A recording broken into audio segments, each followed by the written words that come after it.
Shalom, everybody. Peace of the Lord to all of you. Please invite your friends and let us have some good time. By mistake, in YouTube, I created dating for tomorrow, but in fact, it is for today. So please invite your friends. This was not many people they joined because they thought it is for tomorrow. So if you don't mind, share the link with everybody so people can join us. And again, we are live in Rumble and in YouTube and in Discord. So anyone would like to join us, you can, feel free. If you are a Muslim, you can call us anytime. And we would like to listen to you. Before I start, I found this video here. I will not play it. I watched just not even a minute. And this is supposedly a guy who converted to Islam, and he want to prove to us that Islam is right. How? Because he have a paint in his hand, and he said, you know what, if I show you this paint, aren't you going to ask yourself who is the one who make it? There is no way it's made by itself. And that to prove Islam to be true. If anyone know this idiot, let him call me. Anyway, you see, there's many people, they suffer from mental illness. If you are shallow in your brain and you are stupid, anyone can use you and abuse you. So you have to be careful, otherwise you will be a victim of every scumbag on the earth. And there's many of them, especially in the West. They are easy to manipulate and easy to fool. We as a Christian, we believe for sure that God is the one who created everything. However, this is not the way to prove God. You're an idiot. Or to prove Islam, because Islam is easy to disapprove. For the God of Islam, he do not even know how the baby is created. He do not know even how many days it took him to create the earth. He keep contradicting himself. He says stupid things about women have sperm and man have sperm. The women's sperm coming from the ribs. The women's sperm from the ribs. The man's sperm from the backbone. And the sperm became a dead blood, and then the blood became a lump. So this is very easy to prove that Islam is stupid. But the Muslims always, they seek a victim, and there is a lot of victims in the West, because what happened in the West, because of the liberals, the liberals, they attacked Christianity for a long, long time. And they made a united front around the world to fight Christianity. So the Muslims, they came to Europe and they found a lot of Western, already they are atheists. They believe in Big Bang, they believe in science, they believe anything. So the Muslims, they found themselves, in order to fool those people who are stupid, we have to make them believe that the Quran is a book of science. And this is why they adopted the idea of science and the Quran. And they did that for the last almost 30 years. And this is why my books, as a start,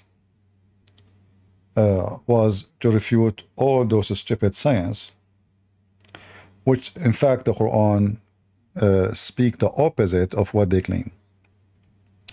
And we prove it, and we can prove it now and tomorrow and every day and every second. Any Muslim can call me right now and he can show me anything is scientific about the Quran, and we will see if this is true or not.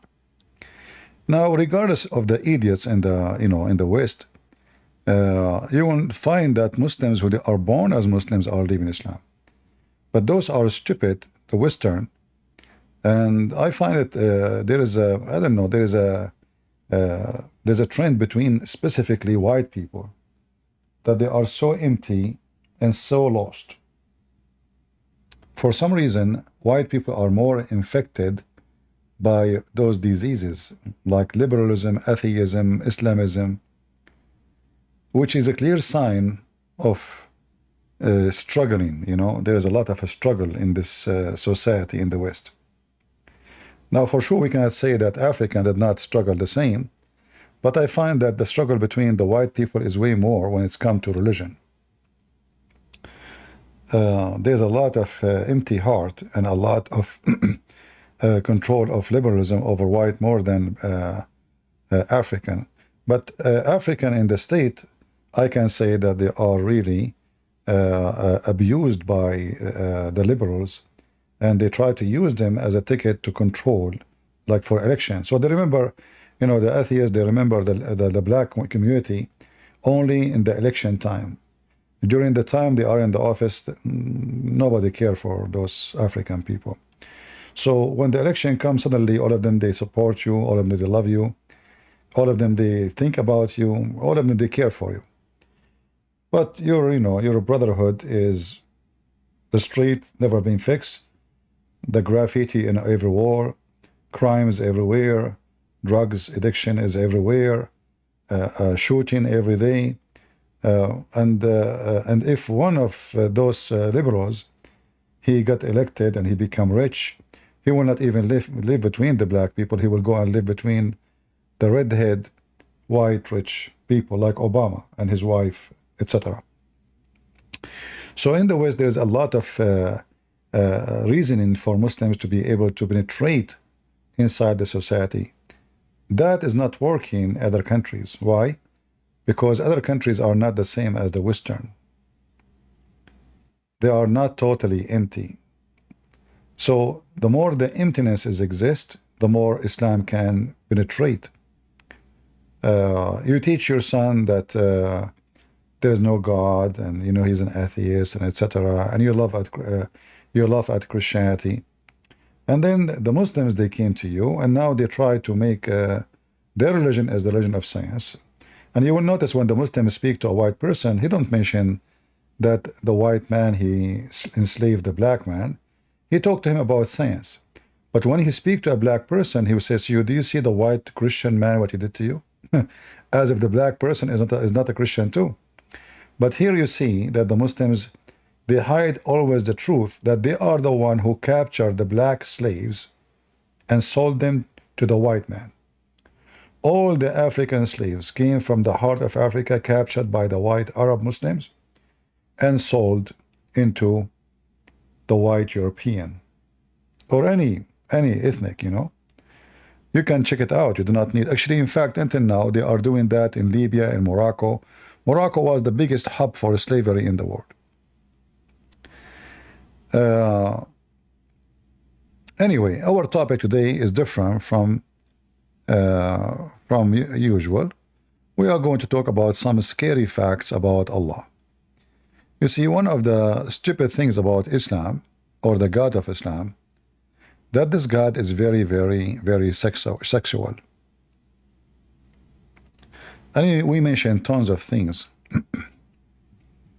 about the sexuality of this garbage cult. However, sex sells, as they say, sex sale. I remember when I was in the Middle East, there was a movie, I forgot the name. But in the movie, there is some kind of sexual scenery. And looked like the government allowed this movie to play. If I say that the movie theater, you have thousands of people when they get inside the movie theater, all of them just to watch the 1 minute sex scenery. All of them. Nobody really interested in the movie, but there is a 1 minute. It's unusual to see in the Middle East. And that at that time, it was a big deal. I mean, now it's the internet. You can see anything you want in 2 seconds.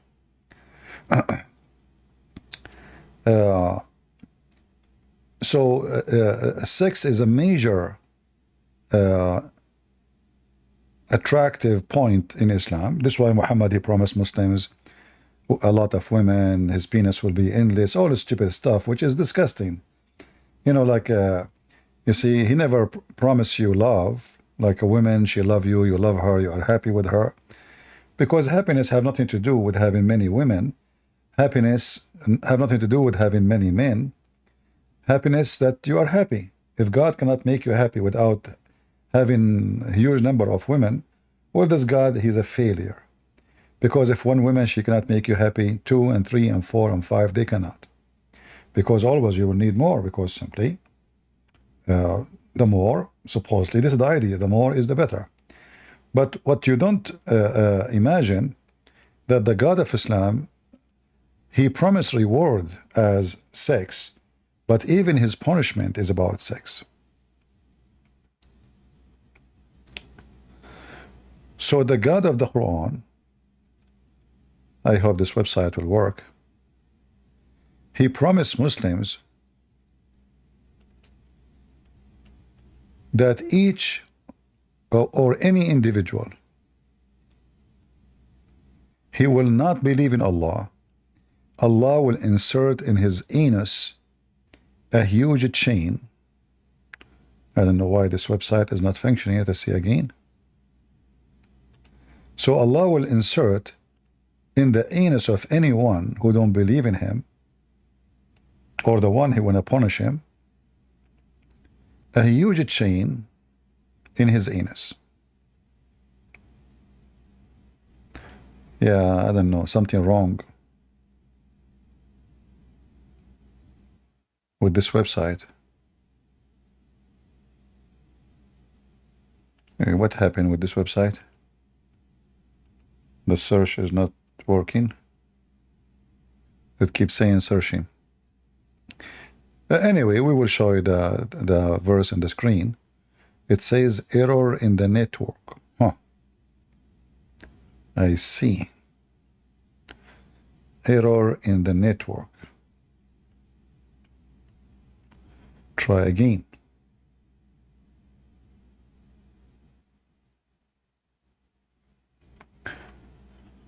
Well, if that did not work, we will open a different website. What we can do? Let us try different website then.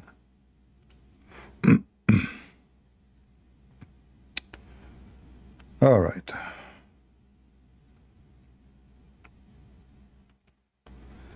Yeah, obviously this website, maybe it is down. It is down. Let us see Quran.com. Quran.com.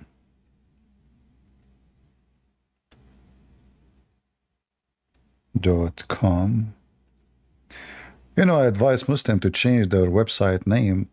You should not say Quran.com with O. You should say Quran.com with U. I think that will be better, you know. All right, look like this thing is not working. It says error, keep saying error. We will try later in the same page. But let us see here.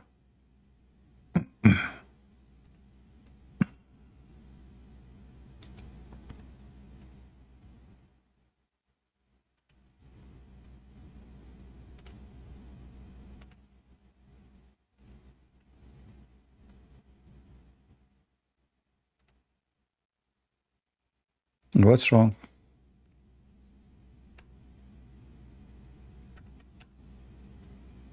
I know what's wrong.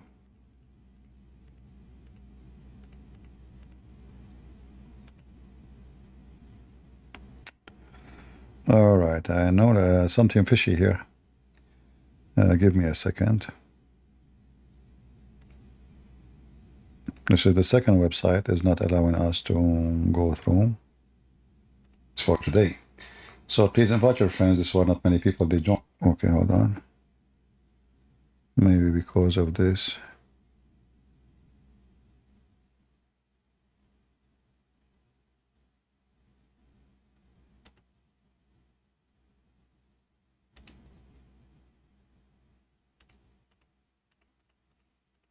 What happened? Should we close this? No.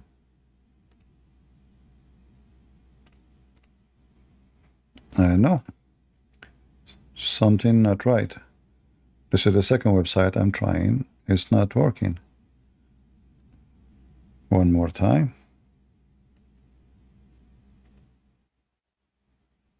Ah, all right, it's working. That's good. So this is chapter 69. Let us put it for you.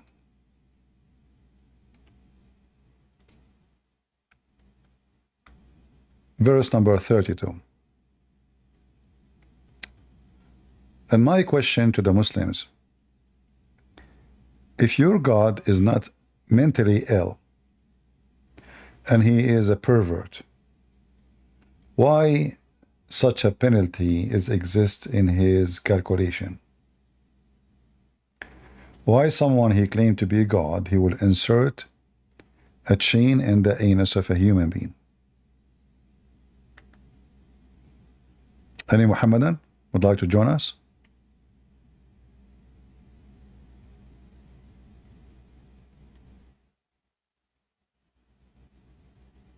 Anyone?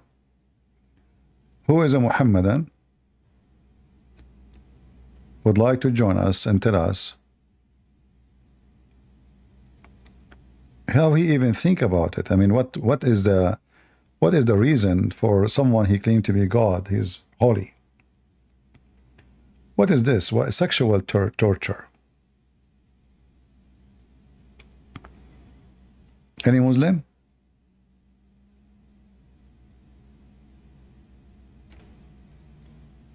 And you might say here in the Quran doesn't say anus. Go and read the interpretation. It's about anus, asliku. So it says there's a chain which is 70 here in Arabic it says 70 cubit long, but in fact if you go and read the interpretation, they will say to you that this is a very massive, huge chain.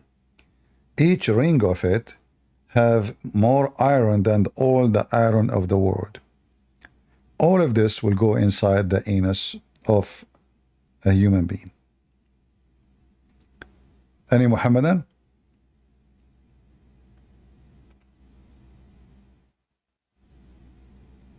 Anyone? All right. If we go to the Quran and look, it's even the chapter is 69. It's a miracle. You know, and you tell me Islam is not a miraculous religion and Quran is not miraculous book. Even the number of the chapter is 69. All right? And that is telling you something. You know, Allah is trying to give us a message. Just take it as it is. Sexual message. So we go and read the interpretation because Muslim, they might say to you, this guy is lying. It doesn't say that, CP.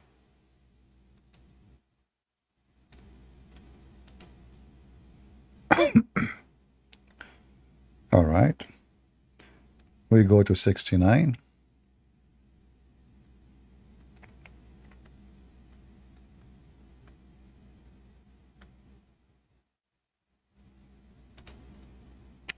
And then we go to 32.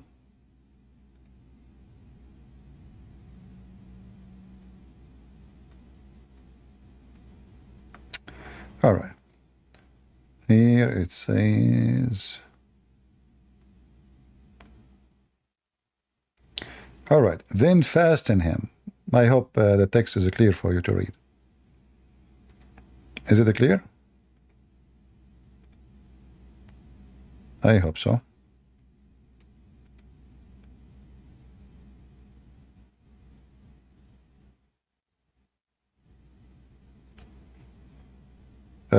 Let us see if we can adjust this page, how the page is.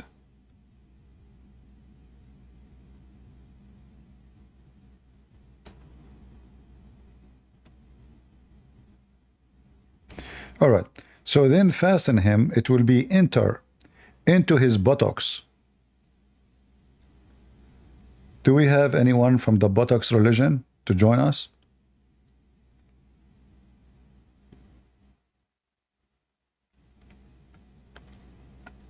Do we have any Muhammadan from the buttocks religion to join us?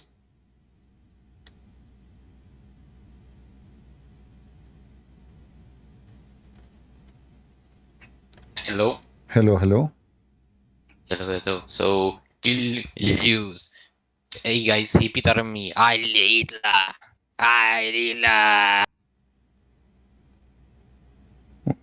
Perfect. You know, I mean, we said anyone from the buttocks, and we got something immediately from the buttocks. Amazing. Assalamu alaikum. Assalamu alaikum. Janix, you yesterday you left Islam. Now you are coming with Assalamu alaikum. No, I just want to touch on a few things. Even if what's happening, you know, what you're talking about is real and Islam isn't a true religion, I don't think you should be so disrespectful toward Muslims. They're good people. What do you mean, good people? The vast majority of them in communities, in societies, Did you live you know, between? they help. Did you live between Muslims? No, So how you know that the majority are good people? because, you know, if you travel a lot, you go to different countries, the Middle East. I don't know if you know anything about the Middle East. I spent all my life between Muslims, and you, who never been between Muslims for a day, you are telling me Muslims are good people. Okay, I will go with you. If Muslims are good people, why Muslim men they need to walk with their women when they go out in the street to protect them, when everybody is a Muslim in the neighborhood? Do you not just think that's them protecting the women, though? I am against protecting the women. No, I'm saying, like, you just said it yourself. They're protecting the women. I don't understand what. Yeah, they're protecting the women. You just said it yourself. They are protecting the women from who? From them. That's mean the society is bad. If you cannot trust your wife to walk alone and to be secure, that means the ones in the streets are not good people. The reason you cannot send your daughter alone because simply the street is not safe. It's not because it's safe. Because you have your life, you have to go to work, you have to do things. You cannot go each time the women she want to go out, you go out with her. So she need a guardian for a reason. For the society is bad. So the silly you are being silly, my friend. The silly you are coming to school me about respect and disrespect. First of all, Muslims don't respect us. They call us dogs. They call us pigs. They call us animals. They call us worse of animals. They call us najis, they call us shit, and they burn our churches, and they kidnap our women, and they kill our kids, and then you are coming to school me about Muslims are good. Do you not think, though, it's more indicament of the culture of these people? Like the culture, friend, for example. Don't give me stupid garbage. We're talking about Muslims and Islam, not culture. I'm coming from the same culture. I am from the Middle East. I am an Arab.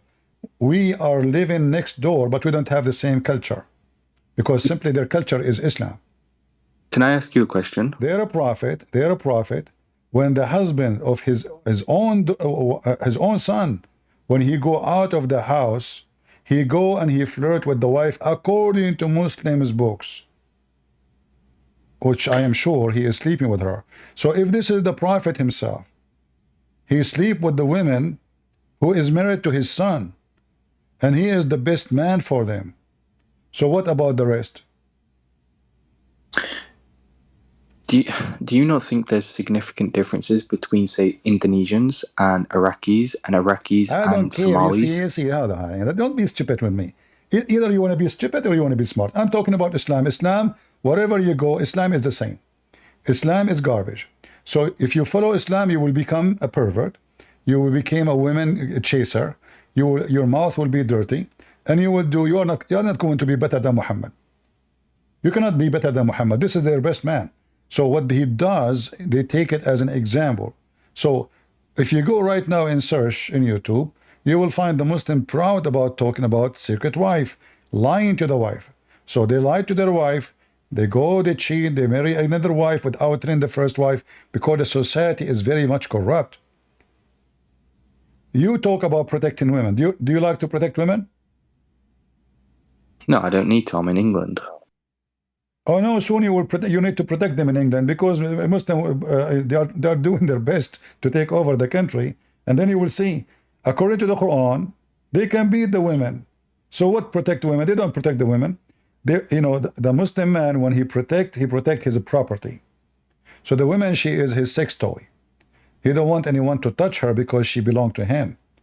However, women never been protected in Islam, because if Islam protect women, the first thing Islam should do should not allow the man to divorce the woman, throw her like a dog in the street, anytime, any moment, by even text message.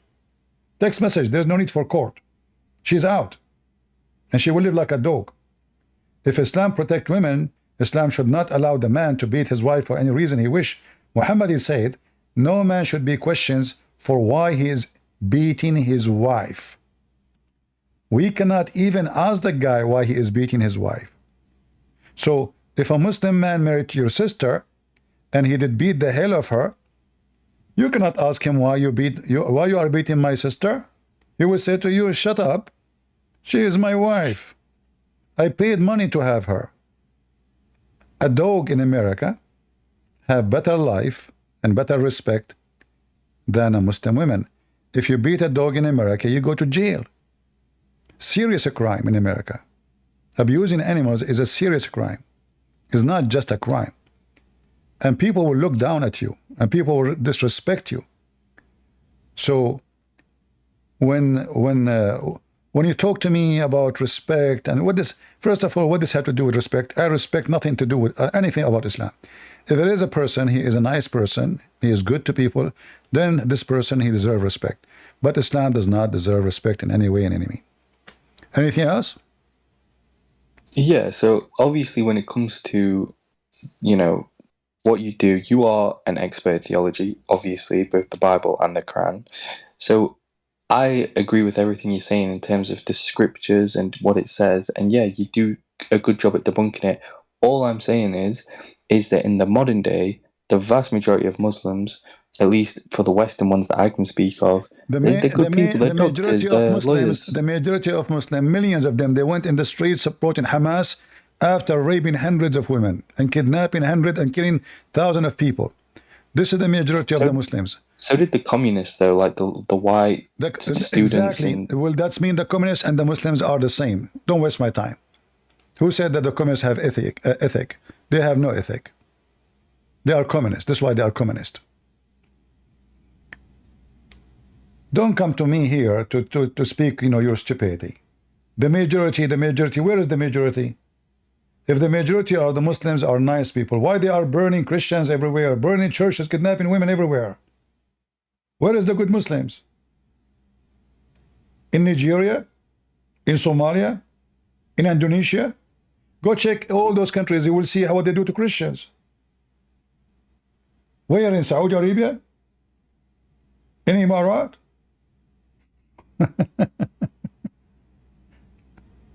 Huh? A woman, she was raped, and then the judge accused her that if she is not wearing short clothes, nobody will wear her, will rape her. It's her fault. So don't give me those speeches. Go there and make a statement. The Muslims, you said to me, I live in England. Oh, so I live in England. Okay. Well, go to any Muslim country. Let us see if you can use a Twitter as you wish, or you can use Facebook as you wish, or you can say what you just said to me as you wish. You will be killed in 2 seconds. Why? Because Islamic religion is a wonderful religion. You will be killed, not they will not beat you. You will be killed. So foolishness is not what we do here. You can give me speeches about respect. I'm not here to come in to respect nobody, including you. Because respect is something you earn. It's not something it's not a talk. If you are good for people around you, people respect you, like you, and love you. If you are a piece of shit, people will say you are a piece of shit. But when we speak about Islam, for me, a Muslim is someone who believes in this and follow this. And whoever believes in this and follow this, I can't respect him. I don't respect men who beat women. I don't. A true man is the one who protects the weak, defend the elder and the children's. What they do is the opposite. Muhammad himself, when his wife Sauda bint Dham'a, she became so old, he threatened her that he will divorce her. So he used this woman, he abused her, and now she become old, and now he have many beautiful women as wives, plus hundreds of sex slaves. So he's not going to waste his time to go to this old women. That is how evil Muhammad is. And this is what Muslims they do with women. They change them the same way they change their shoes. A woman, you marry her, you have kids from her, and now because she became older, her body not what you like, but she is your companion for all more your life.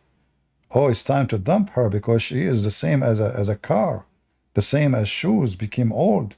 I'm going to get something new, brand new. Someone young, she have a nice bum, nice boobs. Anyway, this guy he disturbed us by his, fiction ideas. We continue. So going back to our Quran, then fasten him, it will be entered into his buttocks and pulled out of his mouth. Then they will be arranged on this chain just like locusts are arranged in the stick that is being roasted. Al-Wafi reported from Ibn Abbas that he said, it will run from his behind, which means his anus, until it brought out of his nose, and he will not be able to stand on his 2 feet. Imam Ahmad recorded Abdullah ibn Amr that the messenger said, let us see what the messenger said.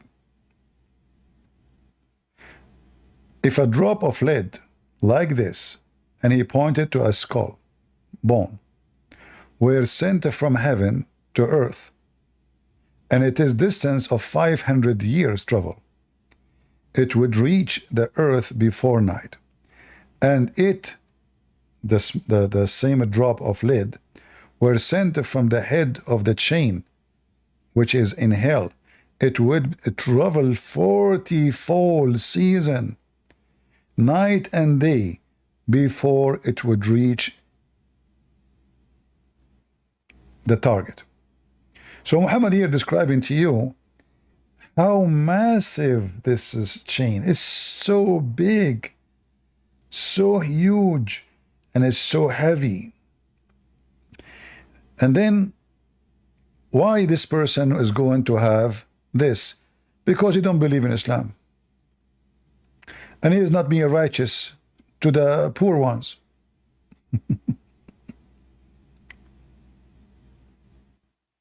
Do we have any Muslim? If you remember, there is a video made by Abdullah from Pakistan, and he was speaking about the punishment of the grave. That is one of the most funny and stupid things ever. All right? Any Muhammadan? Who is a Muhammadan would like to join us?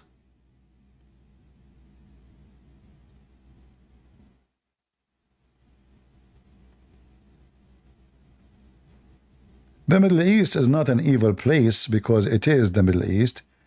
Wherever Islam goes, evil goes with it. Wherever it goes.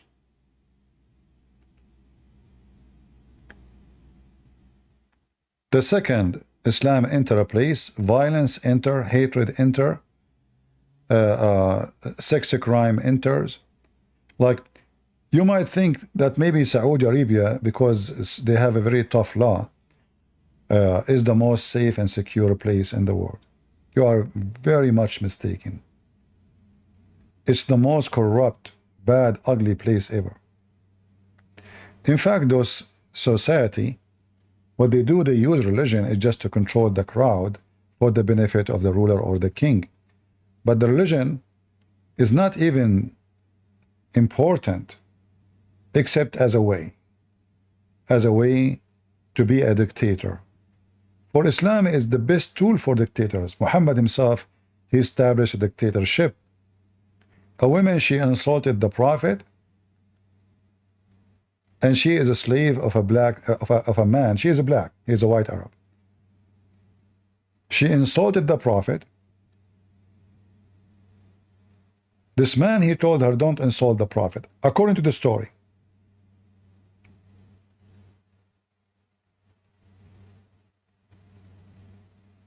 And she insulted him again. He told her not to insult Muhammad. She insulted again. So the guy he took, and he's a blind, he took a dagger and he put the dagger in her belly.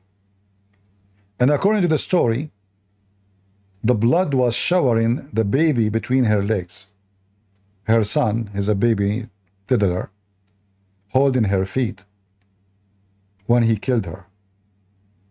and the blood was showering the child. Second day in the morning, when the news came to Muhammad that a woman was killed, and supposedly now Muhammad is the ruler who will judge. So who said, what happened? Where is the guy who killed this woman? Come here. So I tell him, tell me what happened. So he told him, Prophet, I told her first time, second time, not to insult you, but she keep insulting you. So simply I put a dagger inside her belly. And he told him how the blood came and showered her son. The Prophet, he said, no retaliation. No retaliation. She insulted me? This is Muhammad. No witnesses. Like, do you have witnesses that this woman, she did this? No. Did he ask Muhammad for witnesses? No. And the Muslim, they keep saying to us, Islam is the most merciful religion. This is what they say. And even they say to us, Islam is peace. So if the woman, she said, he is a false prophet, she got killed, and Muhammad said it clearly, her blood is for free. How that can be a respected religion in any way, any mean?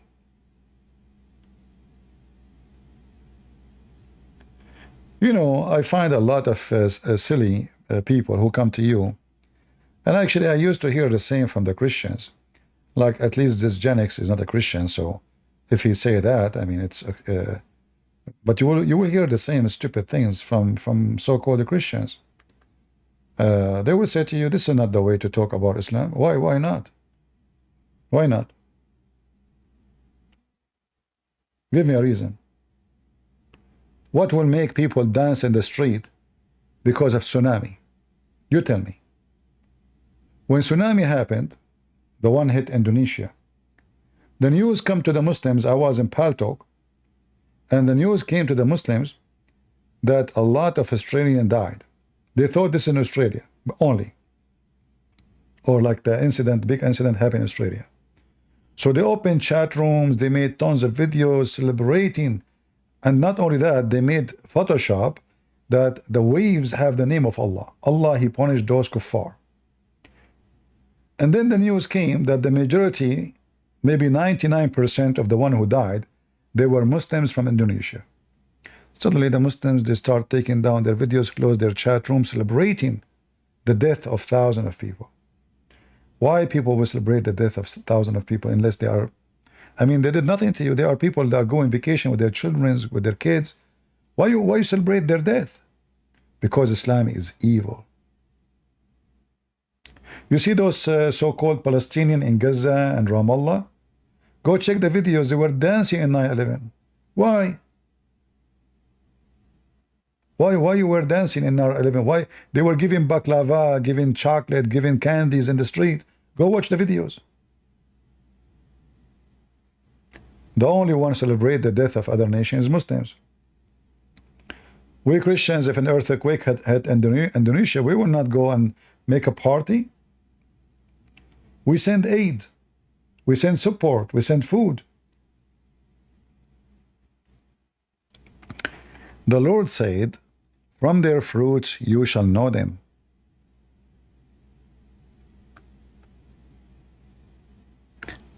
In fact, the reason Muslim countries are not massively killing each other now is because of America. America, the police state. Saddam Hussein invade Kuwait. Saddam Hussein attack Iran. Iran attacked the Arab. Saudi Arabia just a few years ago, in the time of Trump, the idiot, was going to invade Qatar. It was Trump who stopped them. Emirat and Saudi Arabia decided to invade Qatar, almost the army in the border. It was a stupid Trump. He says to him, don't even try. We have our army there. I will stop you. Those are the Arab. Those are the Muslims. Right now, go and see what they are doing in Libya. Go check what happened in Sudan. Go check what happened in Somalia. Go check what happened in Turkey. What happened in Iraq, North Iraq, Syria, North Syria, South Syria, I mean, it's not just war between those Muslims and the Israeli. At least those are Jews and non-Jews. But the Muslim kill Muslims every day. For Islam is very ugly, disgusting religion. Those Indonesian Muslim, the hypocrite, they cry for the people of Gaza, but they kick the refugees coming from Myanmar, the Muslims. They kick them like dogs. Go check the videos and see what they did to them. They burn their houses, they burn their tent, they kick them out, they throw them in the river. Same in Malaysia. They cry for people in Gaza, but when the Muslims come to them as refugees, they treat them like dogs.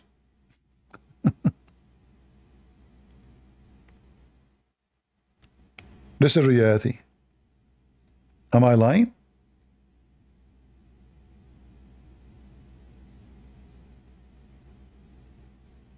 So going back to our story here. Who is a Muslim when I explain to us what the connection between this God and sexual reward and even the penalty is sexual? Why? What is the reason? Why everything is sexual?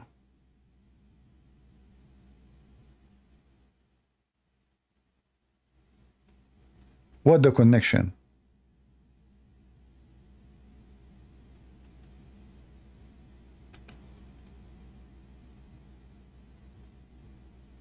Any Muhammadan? And by the way, I'm not against this gentleman Gen X, but I don't have time for this kind of conversation because this is silly. You don't know what you are talking about. This is not about a guy, his name is Muhammad. This is not about a guy, his name is... We are not judging people because of the name. Islam is bad. If you are a true Muslim, you can be a good person, but don't tell me you are a true Muslim. A true Muslim cannot be a good person.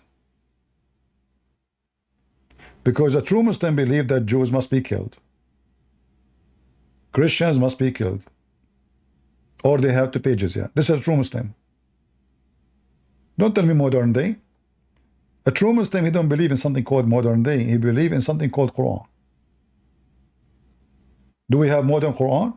Or do you have a new version of the Quran? Does not have, you know, verses says the Christians are pigs and they are najis and they are filthy. Kill them, you know, force them to pay jizya, torture them, take their money. Like, you have a modern Quran? Is that like a new car? What modern?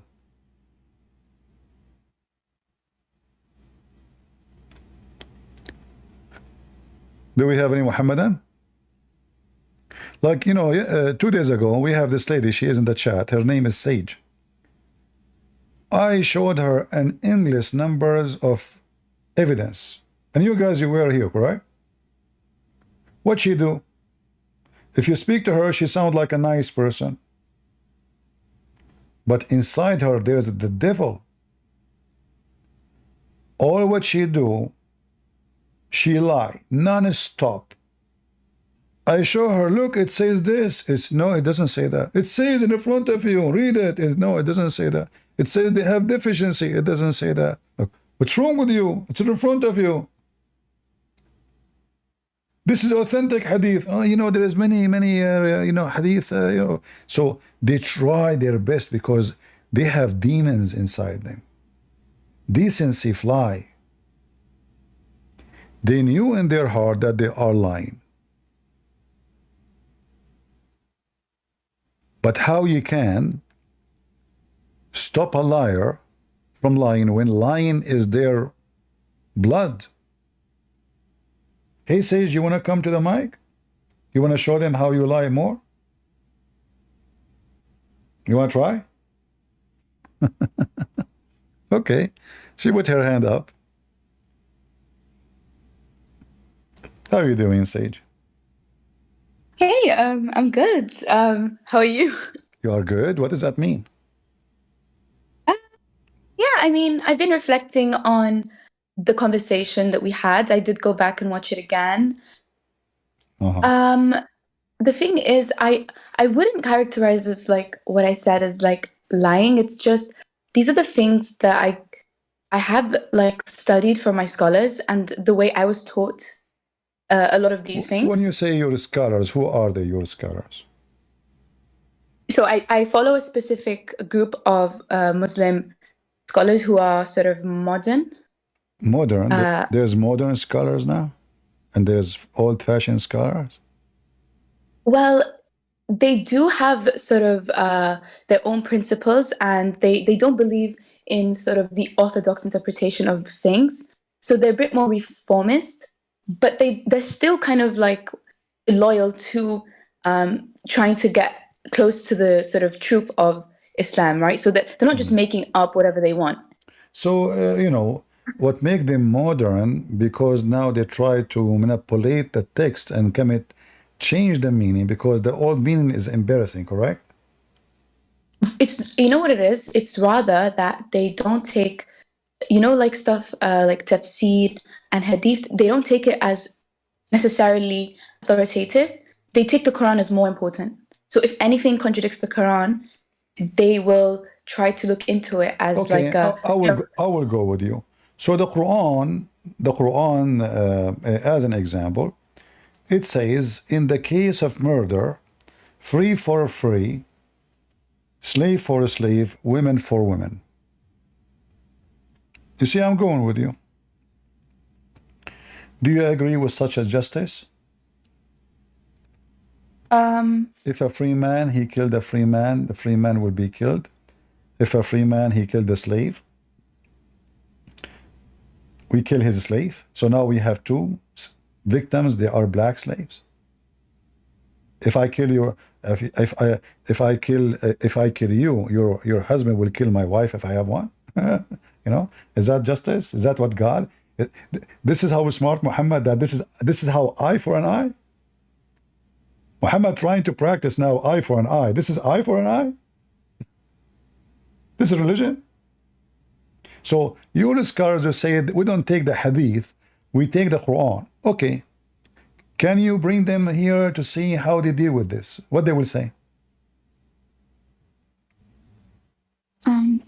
Yeah, this is a very interesting one you raised. I haven't. Give me a second. I might be able to see if my scholar said anything about this. You put me on the spot. Can you give me the with name this of the one. scholar you keep talking about? Do he have a name? Yeah, it's Ghamdi. Ghamidi. He's one of them. There are quite a few. Ghamdi is a Saudi. I know the family, but what's his name? I don't think it's Saudi. I think he might be from Pakistan, actually. Ah, this is a potato then.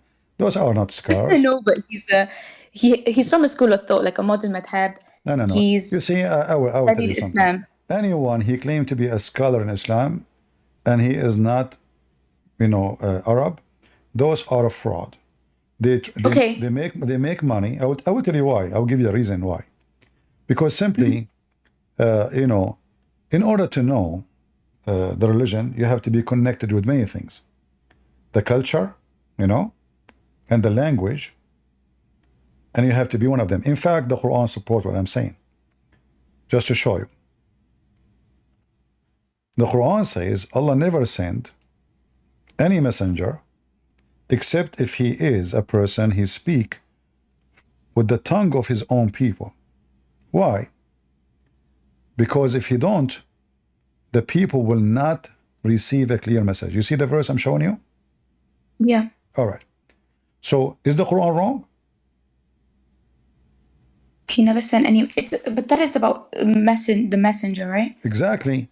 But the messenger, he delivered the message. If the messenger cannot be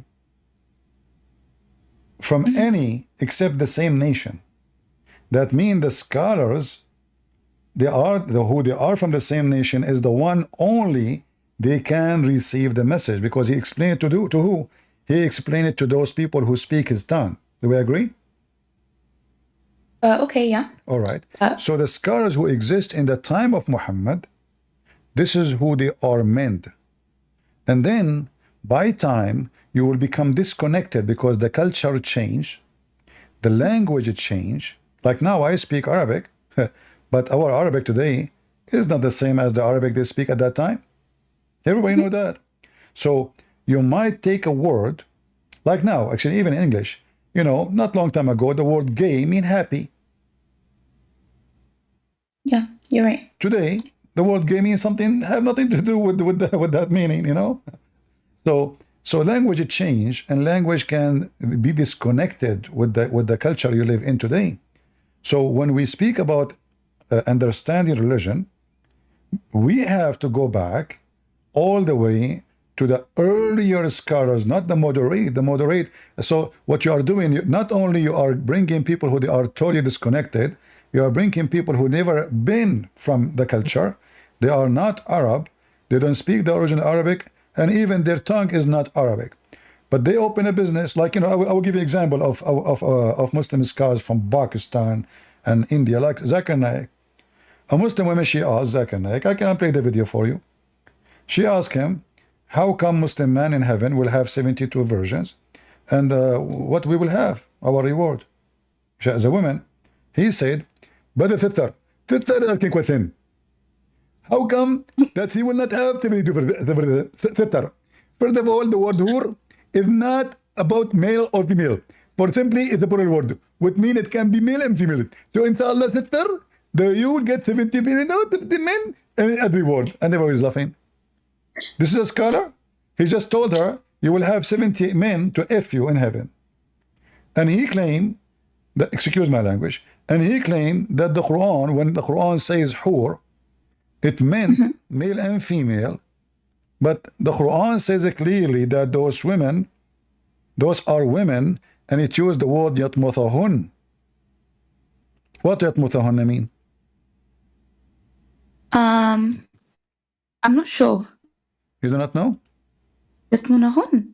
Yeah, yatmuthahun. No, I have never heard of that word in my dialect. It opened their hymen, opened the skin of their vagina, and they will bleed. Oh yeah, okay, yeah. And yeah. here in Arabic we have something. This noon, the letter here, this is called noon in nuswa, which means the feminine name for women. So you don't add this for a male. So the stupid Zakir Naik, according to him, and Muslim, they claim he's a scholar, he claimed that the hur are male and female. Yeah, I've seen this theory. It's because they say that hur itself isn't actually a gendered term, but I actually looked into this, and I remember, I think there's a lot of evidence it's definitely about women, and it was used in Islamic poetry as well. In another verse, it talks about their breasts, from what I remember. Look, I know this actually connects to what you were talking about before I joined, about like why Islam is so sexual, and things. And the way I see it is like, and this includes this. It's like, it's just because obviously the main addressees of the Quran, right, are a male audience in Arabia, and it's trying to capture the pleasure that is going to be in heaven, but it's doing it in a way how people understood pleasure like back then. It's not necessarily going to be like this, but it's just the epitome of pleasure, right? What is the pleasure of me making women in pain each time I sleep with her? Allah, he make her virgin again. What the pleasure we are talking about? How that is a pleasure? So the way these men saw, like for them, what was the best thing was being able to sleep with these virgin women, right? But So this it is just the same, encapsulates. but this is the same woman I slept with her a second ago. She is not virgin. That is a cheating. What the point? I just slept with her a second ago, and now I go to sleep with her again. She is virgin. So what the point? I think it's trying to capture how like heaven like has all sorts of like things that like are impossible in the world, because in the world like being able to do no that problem. This is not impossible even now. I mean, in the Middle East, 99 of women, 90%, they go either to a different country to do virgin again surgery. It 5 minutes cost them few $100s. She goes sleep around all her life before she get married. She go to a clinic. They put a skin there. She is virgin again. She never saw a man private part on her life. She wear hijab. She is decent woman. But we know. But this is not the question. Listen carefully. You just said that at that time this was what the pleasure about. So what you are saying clearly, that your God is a devil. He's just trying to tempt the man in a sexual temptation in the way they like, not the way he want. You see, when I go for hunting, I'm not going to put a chicken for a deer if I want to hunt a deer. Right? I will tie a chicken and put it in a place if I'm going to hunt an animal which eat chicken, correct? Like a fox or a wolf or a lion, but not an elephant. So what you are saying to me that your God is going for a hunt, and he plays a bait which the people like. He's trying to tempt them and seduce them. So he is speaking such a filthy language about the women private part, and he is describing even the vagina. He is not describing the women. Where is the women? Where is the description of the women? We started with the vagina, and then he said they are white or like rubies. What is this? You know, when sexuality become a major purpose of faith, well, that is not a faith, because I don't believe in God. I believe in the sex. I want the sex. I want the benefit of it, which is sexual entertainment. This is a pimp. Do you know the guy? His name Hassan al-Hashash. You heard of him? No, I don't think so. Do you know the Ismaili sect? Yeah. He is the founder of the Ismaili sect. This guy, Okay. he have a castle full of women, slave women, for sex. Very beautiful. He bring young men to the castle, free food, free drink, free sex, as many as you want. Anyone, any girl. You know, it's like a hippie place, but he's a Muslim. Or what he do every day, about 2 hours or 3 hours, he give them, let us say, a brainwash class. After sitting in the castle of Al-Hashash for a year, he will send you, he will call for you, like they choose a person they believe he is ready. And by the way, don't forget the word Hashash. You know what Hashash mean? Hashash. Again, no, it doesn't ring a bell. Hashish, which mean drugs. Drug. Uh-huh. Okay. Actually, Sheesh, this is where the word hashish coming from Hassan al-Hashash. All right. Really? Oh yeah. So What? this guy, after you stay in his castle for some time, and now you are totally addicted to sex, to drugs, you are ready. So he asked the masters, they have like, let's say, sheikh teachers, you know. So he asked them who is ready for a mission, which means he is totally under control. They will choose the one who is ready, a couple of them. Al-Hashash, what he do? He send messages. This is a movie about him. He will send a message to a king, and he said to him, you have 10 days to give me etc. gold. Otherwise, I will slaughter you. I will kill you.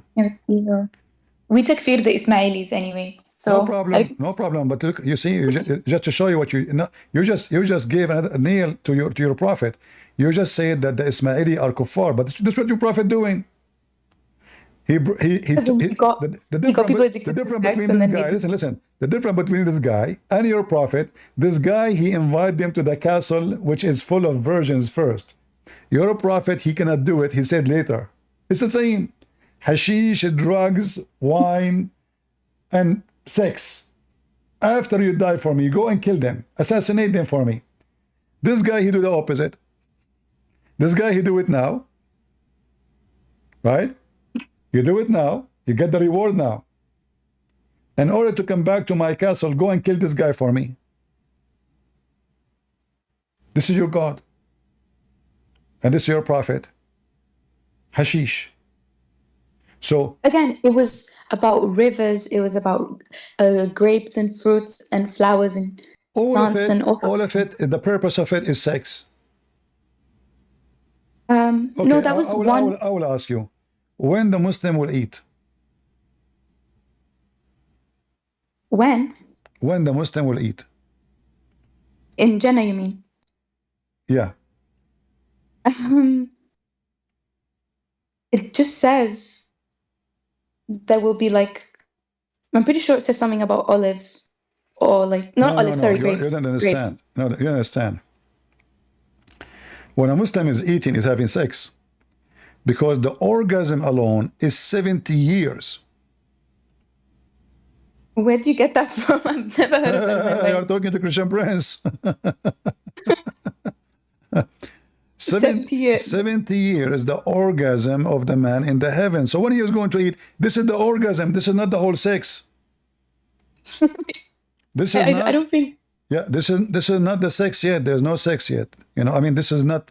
I mean, this is the end of it. You know. So, if the orgasm is 70 years, Don't you see that as a metaphor, Christian? you of see, like, here we go. You see, this is exactly what you do. I mean, the orgasm is 70 years. This became metaphor. Okay, give me the metaphor of 70 years orgasm. Go ahead. the way I picture 70 orgasm, right? In language it's just again showing how like the eternality of pleasure, it doesn't come to an end like in the real world. Pleasure First of all, Joe, I mean, you see, I use the word stupid, but I'm not trying to insult, but this is how I see it. This is how stupid what you said. Eternity of a pleasure, but this is 70 years is not eternity. Okay, you know what I mean. So no, it's no, not no, eternal. no, I know what you mean, because I know what you mean. It's stupid because if the sexual pleasure is what that's what I'm talking about. You are saying the eternity of pleasure, but we are talking about orgasm. Can't Allah say to you, you will be happy forever without saying your orgasm will be 70 years? Same time, okay, the orgasm is 70 years. How long the sex? 1 second? So what we are doing before, you know, and when you are going to eat, you will be without food for 70 years. This is the orgasm alone. You see, the orgasm should be maybe 1 to 100% of the time. Christian, I don't think time works the same way it operates here. Unless you are a rabbit, you know. Like, come on, you know this. This is outside of the world. You see, time and everything works no. differently. Oh, everything is very extremely sexual and stupid, you know. Like when your prophet, he say, like you will sit in your couch and you will not move for 40 years. He's talking to who? Huh? 40 years. You will not move from your couch for 40 years. You sit, not only you are sitting in the couch, like you sit in your right side, you will stay in one position in the right side for 40 years. Where did he say this? You don't know? Yeah, I've never heard of this. You never heard of anything. Yeah, this is not a common thing. Yeah, but now you will say to me, it's a metaphorical anyway. I know your answers, you know. Yeah. Is this also a sexual thing? You know, I'm sure one day you will get married and your husband will say to you, I love you. You say metaphorical, right? Then he will say to you, let us have baby. She will say to him, you mean metaphorical, right? Then he will say to you, you need to take off your clothes. And you say to him, you mean metaphorical, right? Okay, look, Christian Prince, what's wrong? Hold on. And then you say, honey, I'm sweating. I need to take a shower. You say, you mean metaphorical, right? And then he says, did you cook for me? She said, sure, I cook a lot of food metaphorically for you. I mean, anything I will show you, you will say to me metaphorical. Okay, the important thing is that in this dunya, in this world, that's the point. They are told to practice discipline, to not go and sleep with anyone. And that is the important thing. In hereafter, God knows how it actually operates. So all the details Allah gave you, and they are saying to me, God knows? So what this is 70 years orgasm, and what this guys, God knows. So the conclusion is God knows. So all the details Muhammad gave is false then, because only God knows. And did your prophet say this metaphorical? I mean, your prophet, he never heard of the word metaphorical. Only you Muslims, this is metaphorical because simply it's an embarrassment and you try to get away from it. And you know, you see it's stupid. As an example, who is more shiny, Allah or the women in heaven? Shiny. Okay, Uh-huh. the women in heaven have like a lot of bright light from what I. Ah. Allah, I'm not Okay, sure. hold on. The women in heaven, she is very bright. I think yeah, she's like white, right? Am I going to wear welding glasses?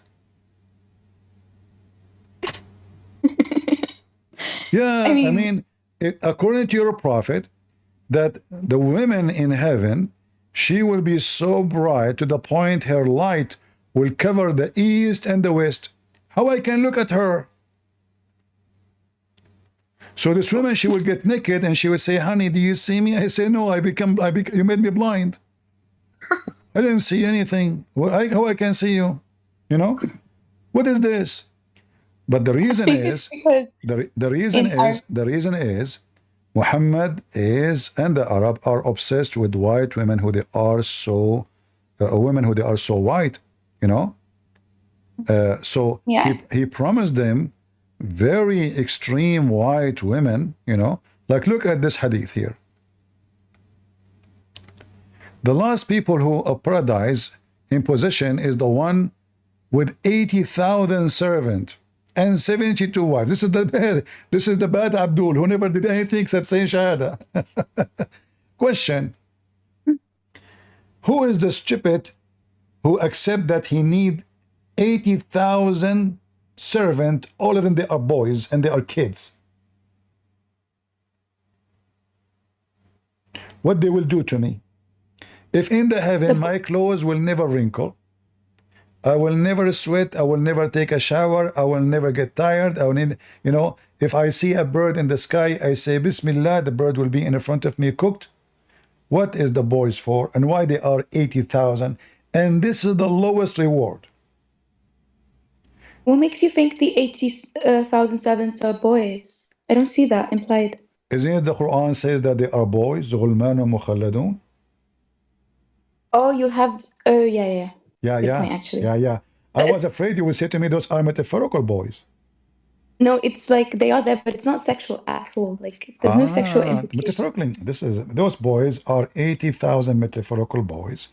And No. Even if they, let's give it and say that there will be servants. Who's to say this is a sexual thing? I'm not talking about sexual. However, it could be. Why? Okay. Because your Quran described them as very beautiful boys. Why I need so beautiful boys? What is the beauty of the boy for me? Why he is so? Why the boy is so beautiful? You know, and like pearls. Why even the boys are so white? So everybody is white. There's nothing is black in the heaven. There's no blue. There's only one color, and all Muslims are wearing green. It's like a surgery room. So 80,000 servant boys, what they will do? Tell me. Servant meaning, you'll have almost like an assistant, because not everyone had a slave in a society. Not everyone had like, it was, I guess, a way of saying like you'll have your own kind of like slaves, servants. What seven? There are 80,000. Like a privilege. 80,000. 80,000. 80. Again, it's like a privilege, right? To get to have all this power. What kind of a privilege is to abuse children's? 80,000 little child being abused and used for eternity, which means no death will give them comfort or freedom. They will be serving me for eternity. Why? What I did? There's no abuse because there's nothing bad in heaven. Do you like to be one of those boys serving me? No, thank you. Huh? A second ago you said there's no abuse. Why you say no? Why you say no? Don't worry, Allah can make you a boy in a second. He say be. You remember? I said to you, Allah, when He created Adam, did He say be before He made mud or after?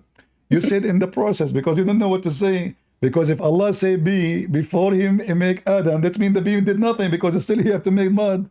And if He say be after He made the mud and breathed into Adam, that means the bee was useless anyway. So the Quran is just a stupid book again. I mean, everything this idiot Muhammad he say is just a mental. I will not be accept to be in such a paradise, you know. And look, all the people will enter paradise, they will be 30, 33 years old in the age of Jesus. And all of them, they will be white like Joseph. And all the women, they look the same.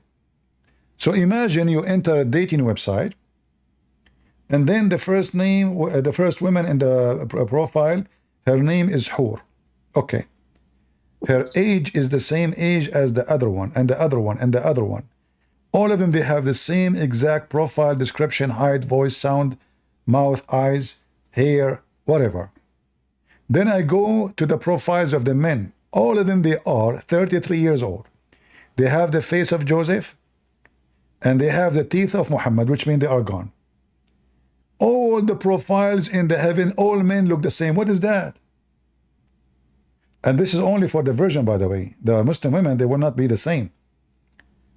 Once I was doing a seminar in the Philippines. A Muslim woman, she said to me, well, you are not being honest. You said women in heaven, they will get nothing. That's not true. Prophet Muhammad, he said that a Muslim woman, when she go to heaven, she will be 70 times more pretty. I said, sorry, you know, you just get me busted. And the girl, she was like so happy, like laughing. And I have a whiteboard in the screen, you know. So I told her, what's your name? I forgot her name anyway. So let us say I put 3 Muslim names of women in the board. And I said to her, let us say we have 3 women.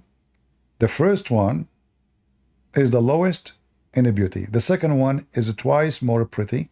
The third one is 3 times more pretty than the first one, twice more pretty than the second one. And now we make each one of them 70 times more pretty. What the change? Do you know the answer, Sage? What the change? I don't think it's saying we are 70 times more pretty. Nothing I think it's saying we're changed. 70 times. Nothing changed. Because the first one, she becomes 70 times more pretty, but the second one, she become 100, you know, 40 times more pretty. The third one, she become 210 times more pretty. And everybody died laughing at this poor girl. I said, do you see how stupid this promise is? You were ugly in earth, you're still ugly in heaven, because you know, beauty is relative to who you is standing next to you. You might be the most beautiful girl between a bunch of girls who they are not pretty at all, but you might look bad in the front next to someone else. So this is how stupid Muhammad, and he's stuck with the number 70. 70, 70, 70, 70. So you will become, Sage, are you happy? You will be 70 times more pretty now.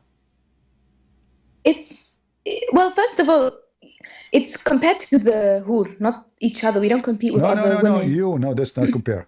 You see, I mean, Sage is a manipulator. I will feel sorry for her husband.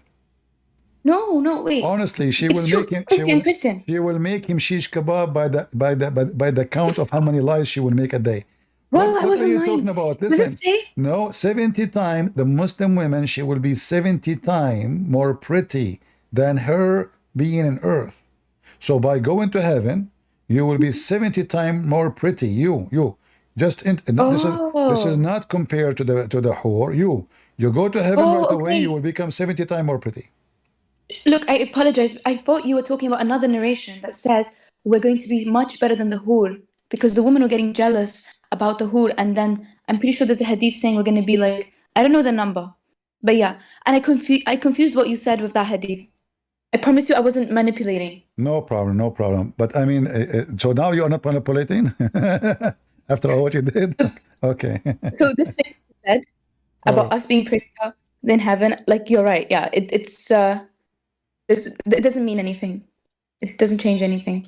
But maybe what it does, actually, and what you said about the age being equal, I see some value in the idea that we're all going to be equal, because obviously some people were aging at the time, and the idea of like, being young again or being the same as everyone resonated.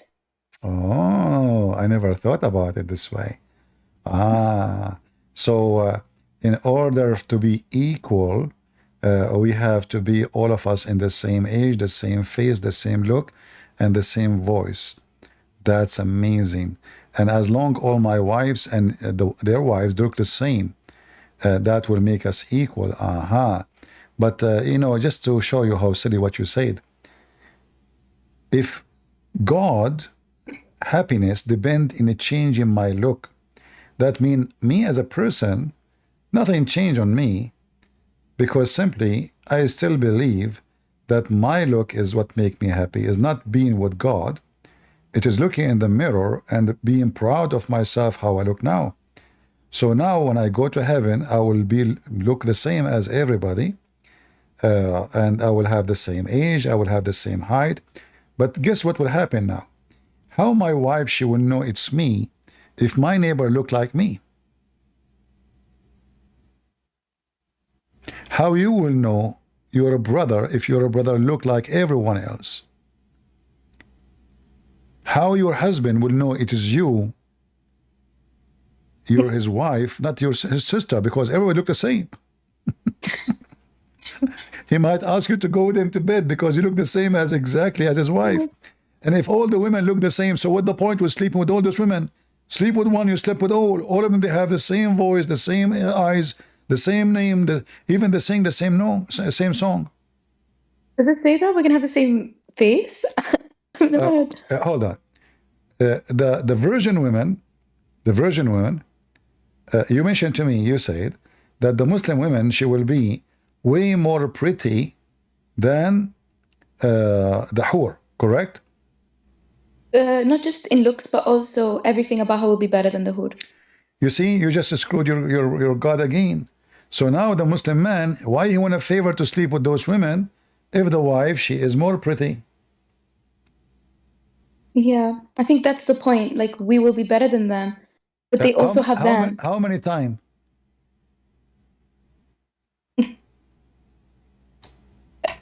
I don't know the number. I will give you a number. Is it 70,000 time? No, I don't think it's that high. You don't think we can discuss the number? Do you want discount? What?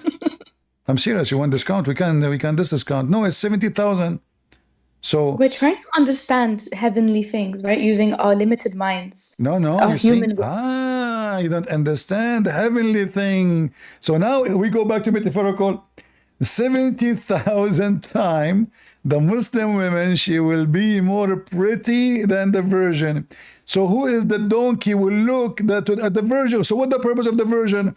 If you will be 70,000 times more pretty, 70,000, not 7 times, not 70 times, 70,000. That means also, that means the virgin, she looked like a gorilla compared to you.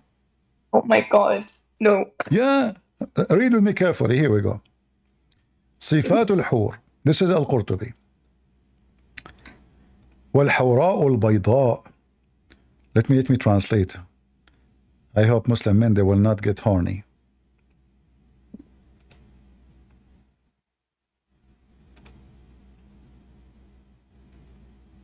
The Huri, the white one whose legs can be seen from behind her clothes, and the observer sees his face in her heels, like a mirror due to the fineness of the skin, the whiteness of the skin, and the purity of the color. All right. So now this woman, she is the hur, she is so white, and even you can see through her clothing, her legs, and her legs, her heels. You can even, you look at the heels, you can see your face in her heels. Like a mirror, due to the fineness of the skin. Okay. And now you will become 70,000 times more white than this white woman. What do you think? Huh? I think this is just Al-Qurtubi, like in his own fantasies, maybe. No, and this is poetry. your prophet. This is your prophet. What fantasy? Thank you for saying it, guy. Did she say this is the fantasy of Al-Qurtubi? This is what your prophet is saying. And look here. Your prophet saying the same. About what? About we are going to see the A marrow. woman is a virgin so that the Oh, marrow God. of her leg can be seen from behind the flesh and bone. We will see the marrow of the Muslim women bones. So now you will be 70 times more pretty, and you are so beautiful, to the point we will see your bones and the marrow of your bones. How you feel? No, say? my scholar would never accept this. Who cares like- what your scholar? You see, your scholar. Are you saying your scholar don't accept what Muhammad say? I think these must be like weak or have a lot of weakness in them. They're just the people So extending those the people, Quran, so adding those to it. people, they use this to explain the Quran because it is weak. This is how you will look like in heaven. Subhanallah, you're so beautiful, Sage. Look at you. Wow, so beautiful, amazing. I know. I mean, I think you are. What you want to say to me now? This is metaphorical.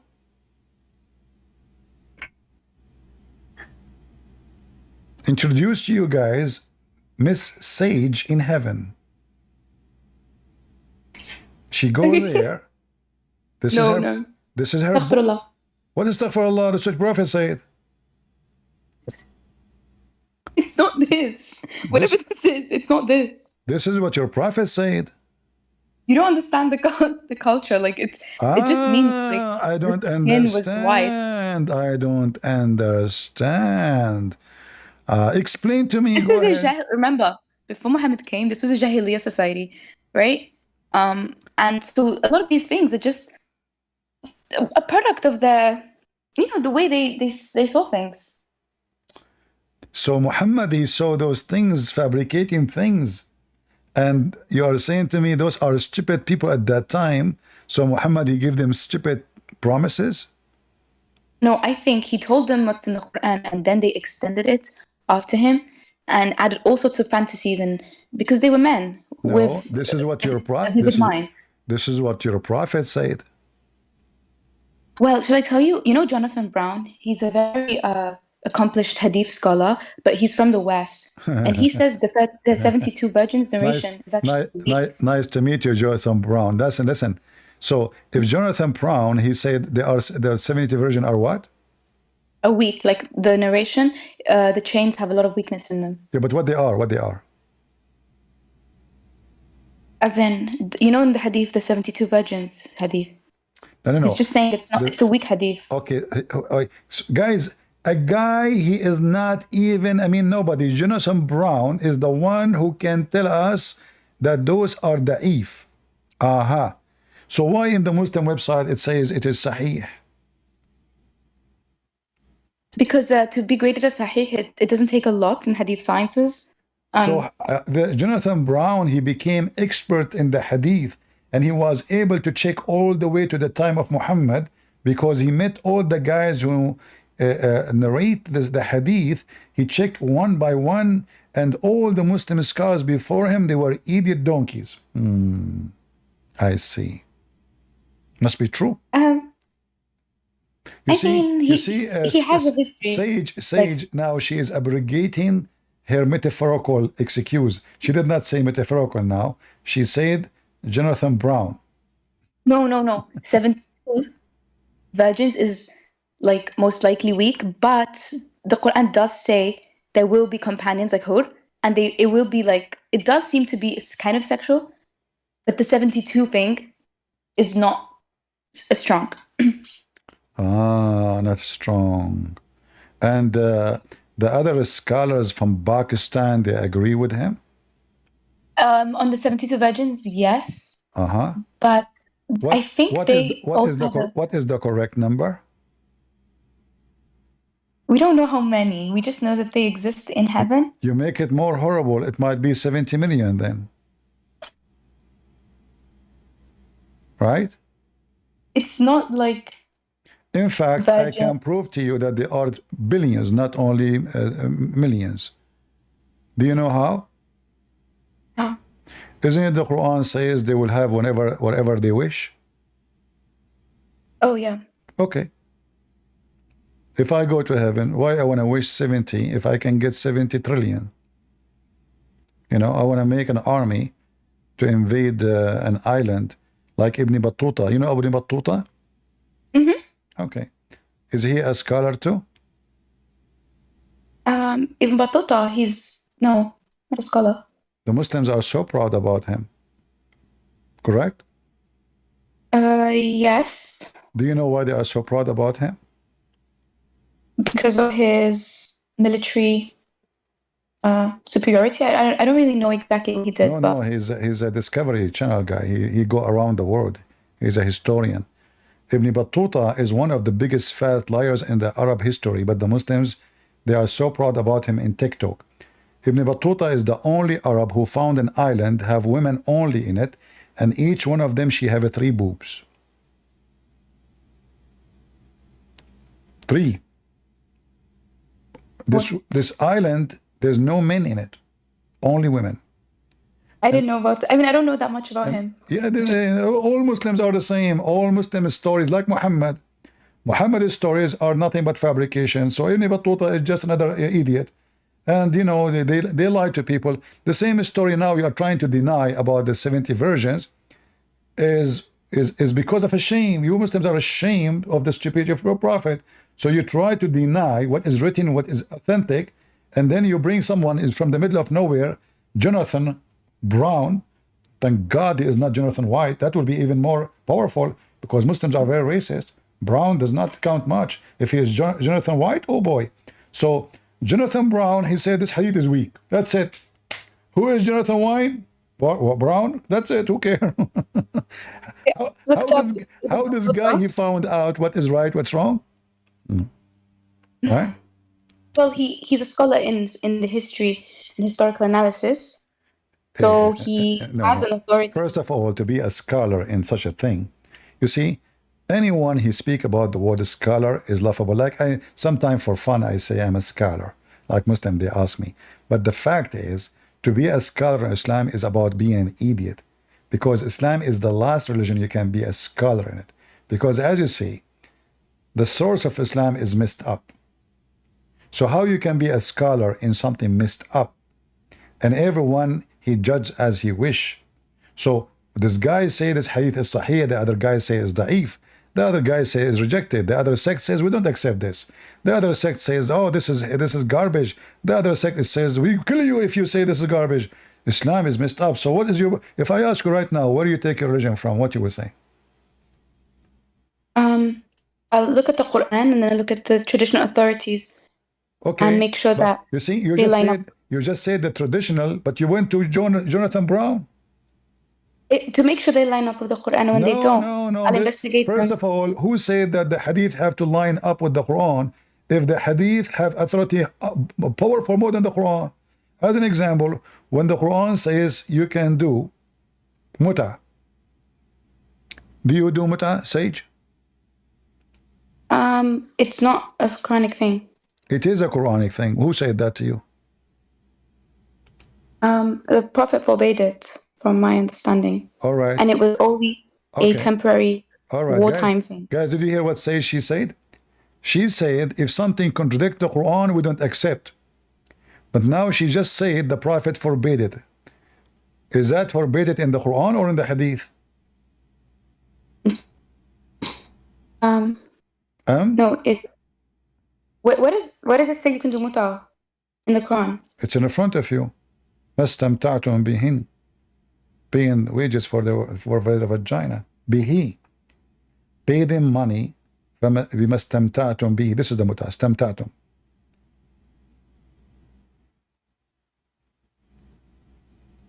But it doesn't say anything about temporary marriage. No, this is a temporary marriage. You pay money for women for sex. We pay even in normal marriages. It's like dowry. No. This is different. This is because you see, this you never heard of muta before? No, I know that it's a practice the Shia permits. No, okay. Did you ask yourself why the Shia they practice it? Is it not because they have a different tafsir or something? No. They have different tafsir for everything. You are right, but in this case, The Sunni, the Shia, they agree that this is the muta. Because this is the Quran. So, Okay. I might have to accept it then, if it is allowed in the Quran. I'll look but into no, it. no, no. You see, you have a problem now. You said if something contradicts the Quran, we don't accept the Hadith. The Quran is the word of Allah, so it's naturally has the Okay, it's the authority. so why you don't follow muta then? If the Quran, if I can confirm after this call that the Quran is talking about muta, then I will accept it. How much you charge? Oh wow! What? I'm being realistic, guys. She said she will consider it. No, I won't do it myself. I'll accept that it's halal. For sure, you cannot do Because it you can't- yourself. You need a partner. You know. Yeah, I won't have a seek lot- it anyway. I have a lot of viewers. We It's can aligned maybe. with my values. I have a lot of Muslims are listening. So if you can name your price, because this is what the muta is about. No, bro. No, like you misunderstood. I meant like I will make it. I will not. I'll stop saying it's haram. If I What, can what? confirm it's halal, What? I will say it's not haram. Because if you make So something if it's haram not that is haram, halal, that mean it was, so what the problem if it's not haram? It's mean that you can do it. but I personally wouldn't because Why? it because psychologically it's not for me, but maybe for someone else What it do would you be mean good. You know, psychologically? What does that mean? it means that I'm the type of person psychologically that wouldn't be interested in a temporary kind of marriage. What's the problem? If you're God, are you saying you have more ethic than your God? No, it's just it's different people. God is adhering to different situations. Someone might be benefiting from this so that they don't do like zina and sleep around. Like let's say they're not ready to be in a long-term marriage, right? This is the best thing for them. Ah. Well, if you guys, listen to this. Muta. What the word muta mean? Mutta, I actually don't know what it means. It means sexual honest. joy. Muta. Joy, sex joy. Okay. So when a man he take you to bed for sex joy and he give you money, what is the difference between this and prostitution?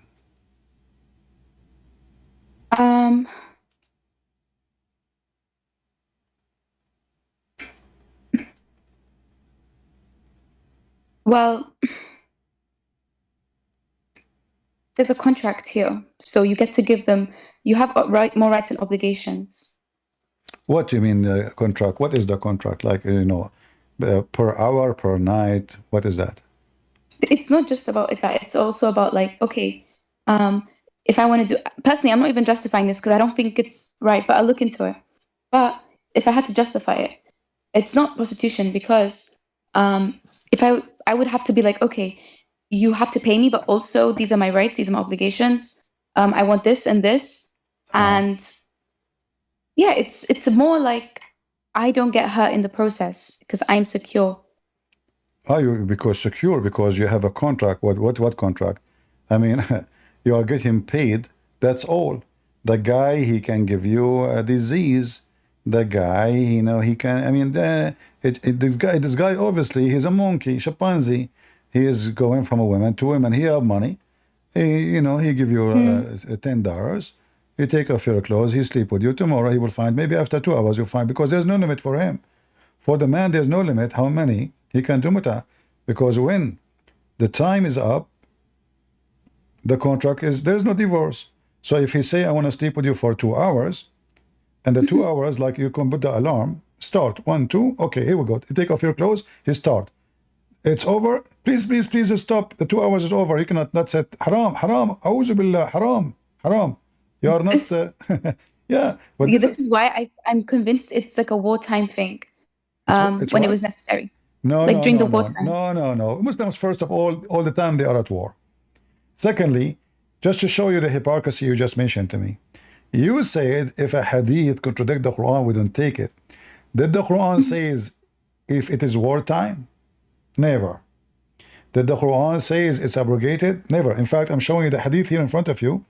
It says that the Muslim they practice it in the time of Muhammad and in the time of Abu Bakr and in the time of Umar, which means after Muhammad died, the Sunni they are practicing this. In fact, the one who forbid it for the Sunni, it was Umar after he had sex with his daughter.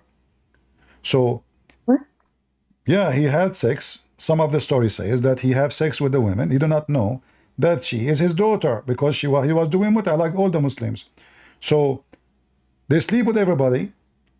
A lot of money, little money doesn't matter. You pay her, she take off. This is how cheap Muslim women they were. And until now they are doing it. It's #1 business in Iran. And you just said you are available, you know, but you did not name your price. So I don't know. No, I'm not no, I would never. Why never? Are you more honorable than the rest of the Muslim women in time of Muhammad? Oh my God. What's wrong with you? Why you are making fun? Guys, she's insulting the Muslim women in time of Muhammad. You know, just shame on you. You know, the women at that time, they will sue you now for by Joe Biden. But you know the thing, you know. So it says here. And look, Maybe. okay, is muta a kind of a rental?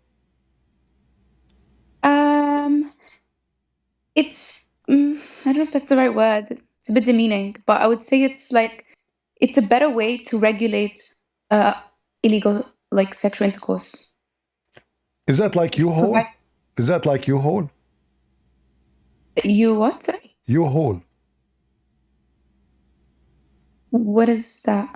Obviously, you don't live in America.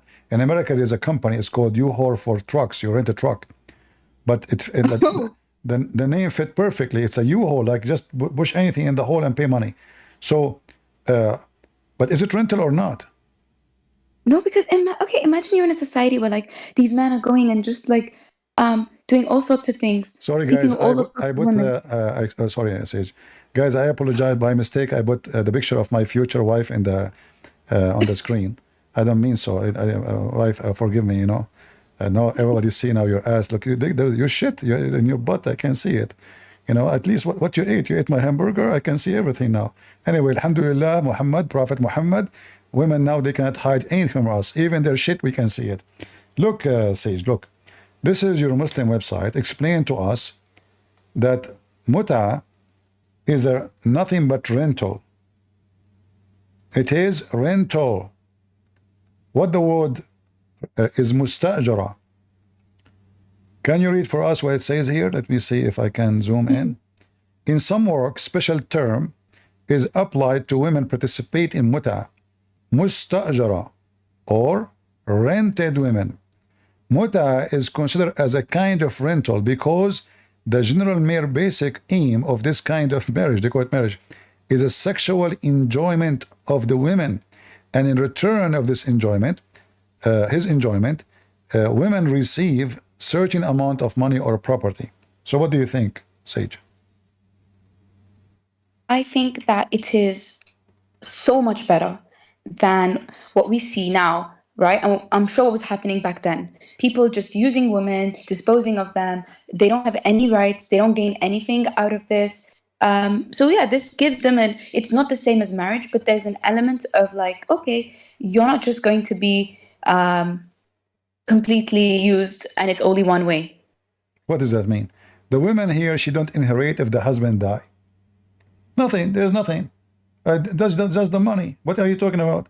It's the same. In fact, prostitution is way better because here you are fooling people, lying to them, saying to them this is godly act. It's a blessed by God. So now the prostitution became official part of the religion. The woman, she is doing prostitution, neither her, neither the fornicator, because he's a whore too. Both of them, they cannot say, I am not committing sin. They cannot say this is okay. But what your God now, he did, Aka Muhammad, he legalized prostitution, abuse of women, because now women who they are poor, instead of going and finding a job, well, here we go. We got a job, open your legs, how much you charge. And as you see, it says it clearly, it's kind of a rental woman. She is a rented woman. Do you see it? Rented. Yeah, no. By the way, just to let you know, in America, if you want to do rent your house, you have to pay tax. So if you do muta in America, I think you have to pay tax too for it. Just to let you know. Be careful. Muta tax. Yeah, because it's an income, you know, you have to report that in your tax income. Especially these days, you know, you can charge using a credit card. Many customers, you know, if you are pretty, I don't know how you look like, but I mean, depend in the price and the income, etc. And then you have to pay, like, you know, processing fees, cleaning fees, all kind of fees, and just take it off. Yeah. So what do you think? I mean, you see, so now when you say to me, we follow the Quran over the Hadith, that is absolutely false. Do the scholars you are talking about accept the mut'ah? They will say no. Why? They say there's a Hadith forbid it. Huh? I thought if the Hadith contradict the Quran, we don't take it. Do you see how hypocrite they are? Muhammad, it's not Muhammad who forbid the mut'ah, it was Umar. And the Hadith I'm showing you here, this is Sahih. This is Sunni, this is not Shia. We did it during the So it was time. Omar who abrogated it. Umar. Yeah, I would reject that. If for me, the Sunnah cannot abrogate the Quran. Then you have to practice mut'ah. No, but also remember there's Why one you thing wanna as well. why you wanna get married? Let me convince you. Why you wanna get married and headache and etc. Just do mut'ah, more money, more fun, every day new guy, you know, and you know, like you meet all kind of culture, like especially these days in the internet. You put your profile. Today a guy from Pakistan, tomorrow from India, the day after a blonde guy, the day after is from Africa. I mean, fun and money. You know, why you wanna one guy boring, you know, the same guy every day. And what the heck? So like you do mut'ah, and then you can maybe open a company, like, you know, like mut'ah company, like Andrew Tate, you know. So you open a website, and people they start signing in, and they pay for mut'ah, and you know, like you make an organized crime mut'ah organization. You bring women from around the world, human trafficking, do mut'ah. I mean, it's a great business. And the funny, you say that this is to protect the women. This is better than these days. This is what you say. This is better.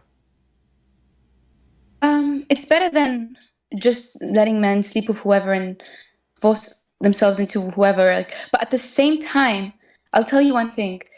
Don't you think it's unfair that maybe this is God giving people some flexibility in times of like need, and we're seeing it? Like, it's the fault is that the person who's abusing it. Like, that would be wrong to use this institution now to just sleep with whoever you want because you want variety and you don't want to. Like, at the end of the day, the sunnah is to get married and to be with one person, and God says in the Quran, right? One person. One person. Well, like he says, the four women is actually like only if you can treat them with justice. So he's discouraging four women. No. The Quran says you if 2 and 3 and 4. First, never say the word marriage. What are you talking about? Where is the word marriage in the verses? Can you show it to me? If you can show it to me, you are my hero.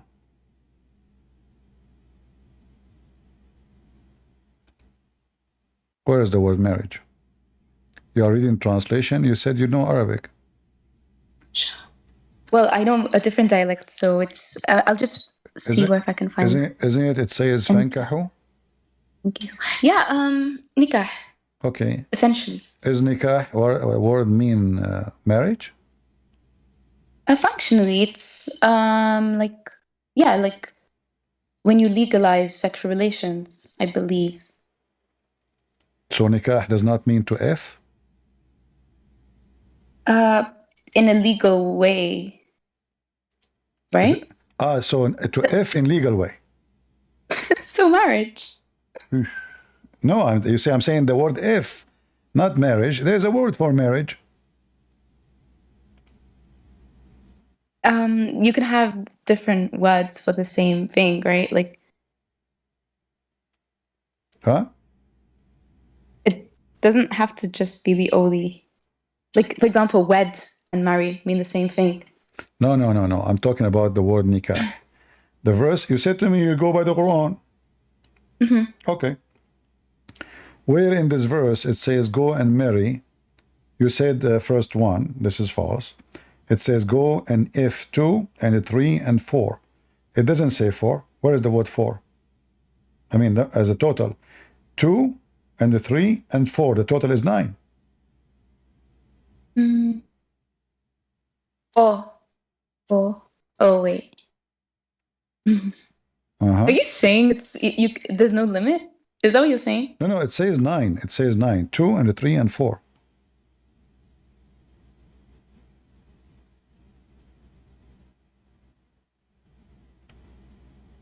Oh my God, Not to marry, to F. F, 2 dude. and through and 3 and 4.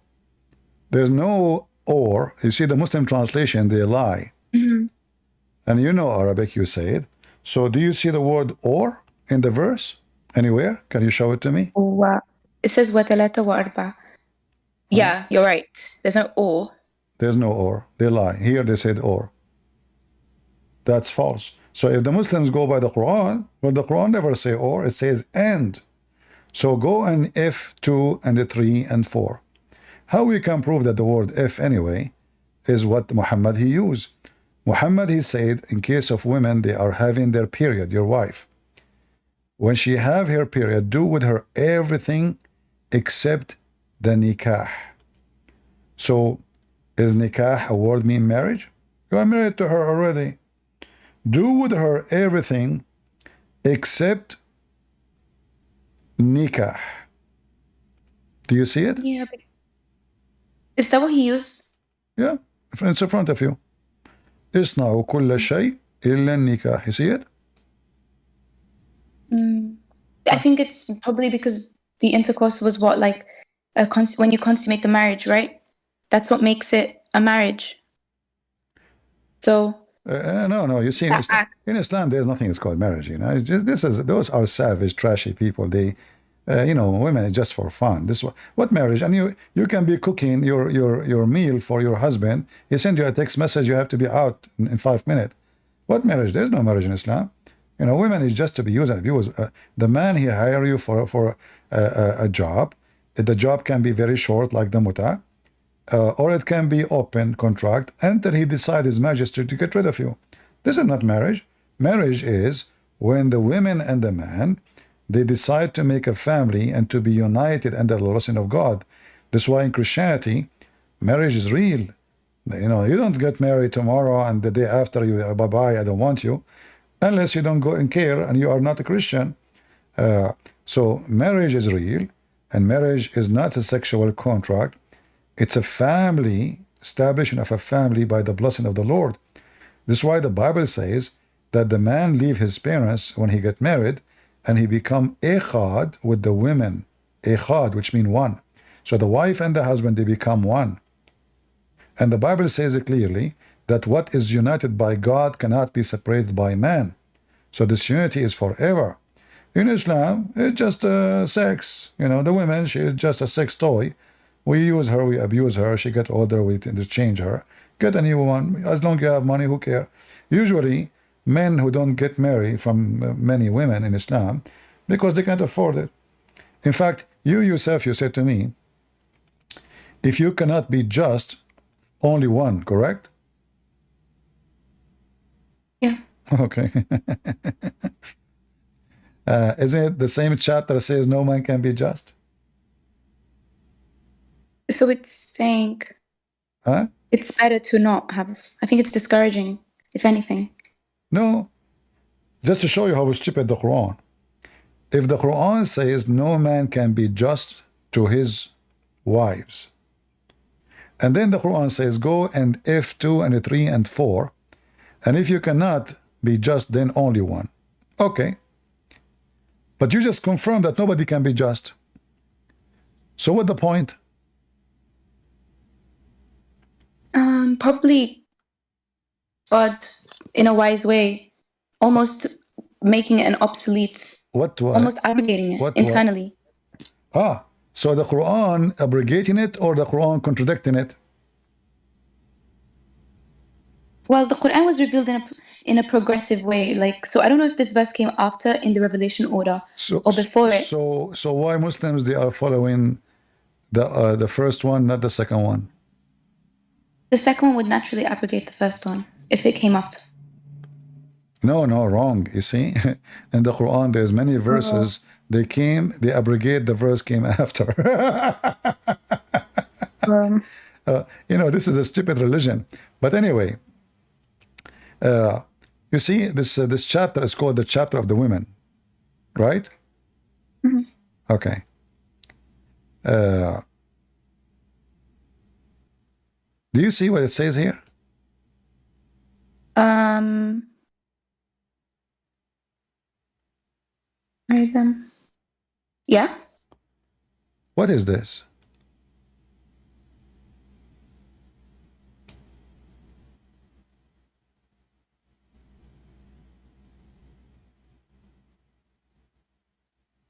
To marry women who are widowed.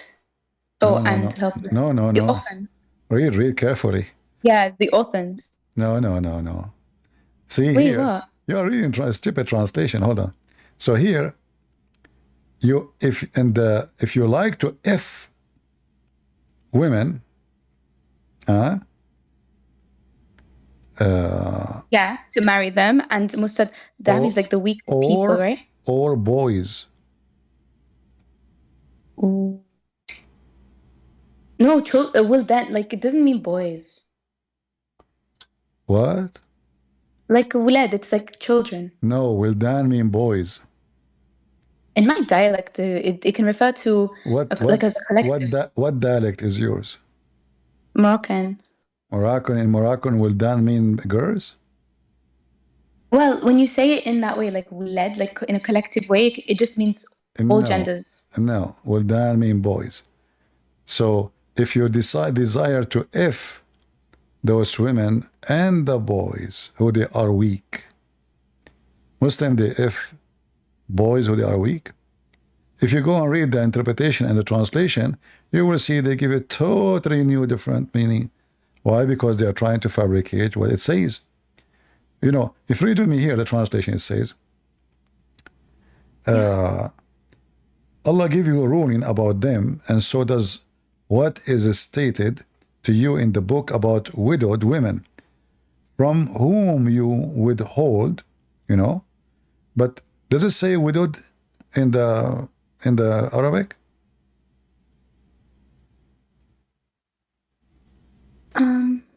Yatama is orphan. Yatama, yeah. Okay. So what the Muslims are doing, they are marrying children who they are orphan. There is no widowed. This is what they translate here, but here it says yatama, which mean orphans. And then you continue, and if you like to F them, yet if you desire to F them and the boys, not and about. Where is about? And about? And then they say, they continue, you should treat the orphan fairly. What? They are asking you about the women. What the boys have to do with this? They are asking you about the women. All right. So what is recited to you from the book about the orphan women, which is very stupid to say orphan women, because a woman, she cannot be orphan. Only a child can be orphan. So obviously Muhammad, he considered every female, even if she is a child, a woman.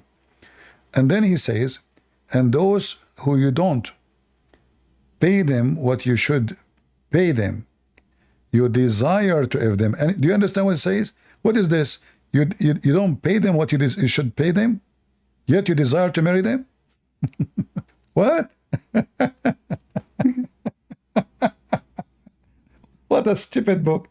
So I'm just Is it about paying them, or is it about their rights? Huh? Is it about paying them, or is it more like about their rights? What right if they are, it says, yet you desire to marry them, so what right you have to them? What right? If they are not your wives. So what does that mean? What I should pay them? If she is not my wife, I will pay her what? I think it's, isn't it referring to like, you have to also treat them and give them their rights if you want to marry them? No, it says you don't pay them what they deserve to be paid. Yet you desire to F them. And the boys. Stupid book. Anyway, so you will Yeah, notice here. I don't know. To be honest Listen, with you, listen. I don't know about this one. No, I really you don't. know about everything. Look, what does verse have to do with this verse? Nothing. What You, this you verse? keep catching me out today. Like What? you're mentioning things I haven't really looked into. Yeah, all of you never bring your scholar. Why you don't call this guy Abdul from Pakistan? Your scholar from Pakistan. I'll see if I can get him, or at least the representative of his school, to come. Okay, well, you call him right now.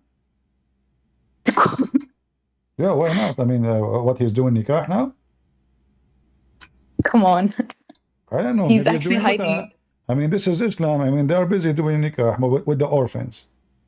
He's married and he's monogamous. So what? If he's married, he's what? He's monogamous. He's What in is a one-wife marriage. What's wrong with him? I think you have his views of polygamy are very rational. It happened when, like, before the Quran, like people were taking in loads and loads of wives and stuff. This was like regulating it, discouraging it. You can't just change a society overnight. A lot of these things, So like God was operating. Muhammad was trying to change the society by having more than 25 wives. Well, he was marrying them, treating them well.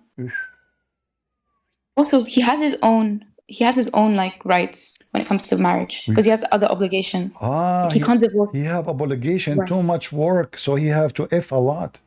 Poor guy. If he is a prophet, should not have time for women. What obligation? So now because I'm a prophet, I have to F more? And why the Quran A lot says... of women were offering you, themselves. hold on. You just said that the scholar you speak to is more rational, but you just said Muhammad is not rational. He's an idiot. He's a sex maniac. No, Yeah. So why he have all those women?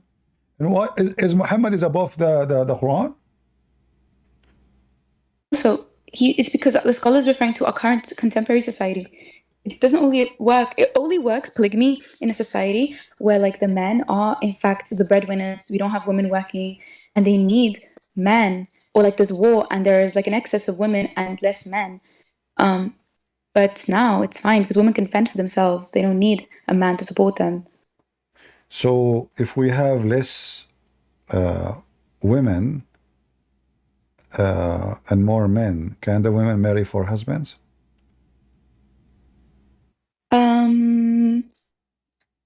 It would take a lot of justification, but maybe if, like, in this society, men depend on women to survive economically, and without a wife, they would. Well, Muhammad himself, he depend on Khadija. Can Khadija have 4 or 5 husbands with Muhammad? How? Because the society was still structured in a way where the men were the breadwinners and What the women society? depend on The women at that time, they used to have, the Arab women, they used to have multi-husband in the same time. And when she get pregnant, she decide who is the father. You can read my book. women. You can read my book, Sex and Allah, and you can see all the reference. The women. Really? Like the women had more than one husband? Yeah, they call it Zawaj or Rahat. Zawaj or Rahat. Rahat mean a group. So one woman, she marry many husbands, and when she going to give birth, she decide who is the father, and all the men they accept. Nobody discuss.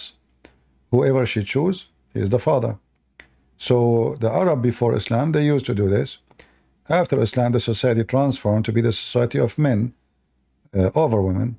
Before Islam, women, they are very powerful and they are in control. The women, she sleep with whoever you. Not only that, the Arab, they used to have before Islam exchange. In fact, the Muslim, they still have it. Like you as a Muslim Sunni, you have something called isti'aratul furuj. You know what does that mean? I know the second word, but I don't know what the first word is. What the second one is? Isn't it something relating to a specific body part? Vagina. So Yeah. borrowing a vagina, you have tons of books for you as a Muslim Sunni about borrowing of vaginas. Go type right now, isti'aratul furuj. You will find endless reference about how Muslim Sunni, they borrow vagina from each other. So you give me the vagina you have, I give you a vagina from my home. You know, I enjoy with it for a few days or a few months. It's up to you. And then we exchange, like, you know, we are bored. You don't know that? Is it like slaves, you mean? Slaves, yeah. So what? They are not women? And here you see, Yeah, I'm wondering. yeah. Is this what it? And now you see how Islam is filthy, because Islam treating women as dogs, as a chicken. So you wanna F this women? Give me a woman from yours, I will, you know, just for a change, you know. You take the women I have here at home, and I take the women you have. This is Islam, right? Scholars like opinion, like was it a practice that was, you know, No, what in a opinion? particular Isn't it your place? prophet? Isn't it your prophet himself? He exchanged Safiya for 4 women with Dahya al-Kalbi. You're a prophet. He exchanged Safiya,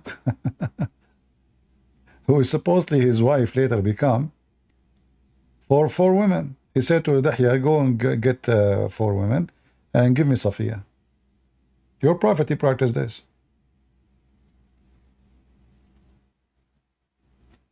You have a great religion, honorable prophet, right? Very honorable. Well, What will? If there is something honorable about your prophet, absolutely. like, give me one. Be sure it's something powerful. Like, give me the best.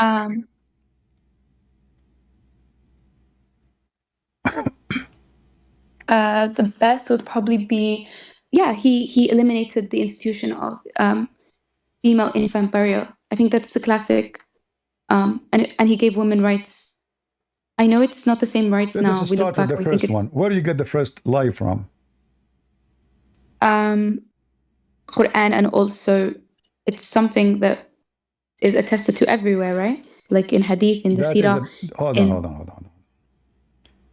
You see, I'm not going to accuse you now of being a liar, but Oh, I want to accuse you to be stupid. Which verse it it says? not- Which verse it says that your prophet, he did forbid a barrier of an infant? Where it says that? I think there's a verse that says, "Do not kill your children out of fear of poverty," or it says another. There's another one that says, "Oh my God, I don't remember the wording, but something about not killing them out of like a shame or something." No. You see, yeah, the one you are talking about, the one about the infant, have nothing to do with the infant. This is a big fat lie. The verse is about a person who was killed, a person, a human look. being. A person, a human being, chapter 81, verse number 8. Look at the translation. It says, when the girl buried Oh, alive. there was one. Okay. Yeah. Can you show me in Arabic where it says the word girl or female or infant? Where it says that in Arabic? The word Marudua is the girl child buried alive. Where is the word? Maruda. Where is the child? Where is the girl? Where is any? So what do you think Mawruda is referring to? Did you read the verse before it? To be honest, I just had to look this up now. So this is what happened. Majority of people, because a human being is an idiot, somebody told them that the Quran forbid burying children, because the Arab at that time, they used to bury their daughters, for they are afraid that the enemy will kidnap them and rape them when they grow. So what they do, they bury them when they are alive. That's a big fat lie, never happened. The verse speaking, if you read the verse before it, this is in the day of judgment. The soul will be joined with the body. The soul will join with the body. That body which was buried, and will be asked, for what guilt you've been killed. There's no girl. There's no infant. All this fabrication is not in the Quran. Where is the word girl? Can you show it to me? It's the term al-maw'uda is, according to Google, referring to that girl. No, because this is what the Muslim translate. Even here it says women, but there's no women. Maw'uda is the one is buried. That is the soul and the body, which is killed. So God will question, for what reason you've been killed? What is your guilt? And then he will open the pages of deeds. So this is the time, supposedly Allah will judge everybody for his crimes. So those who have been killed unjustly, Allah will ask them, tell me who killed you, so I can punish them. Why you were being killed? What is the guilt you did? Have nothing to do with the infant, have nothing to do with any of that. The Muslims always they fabricate.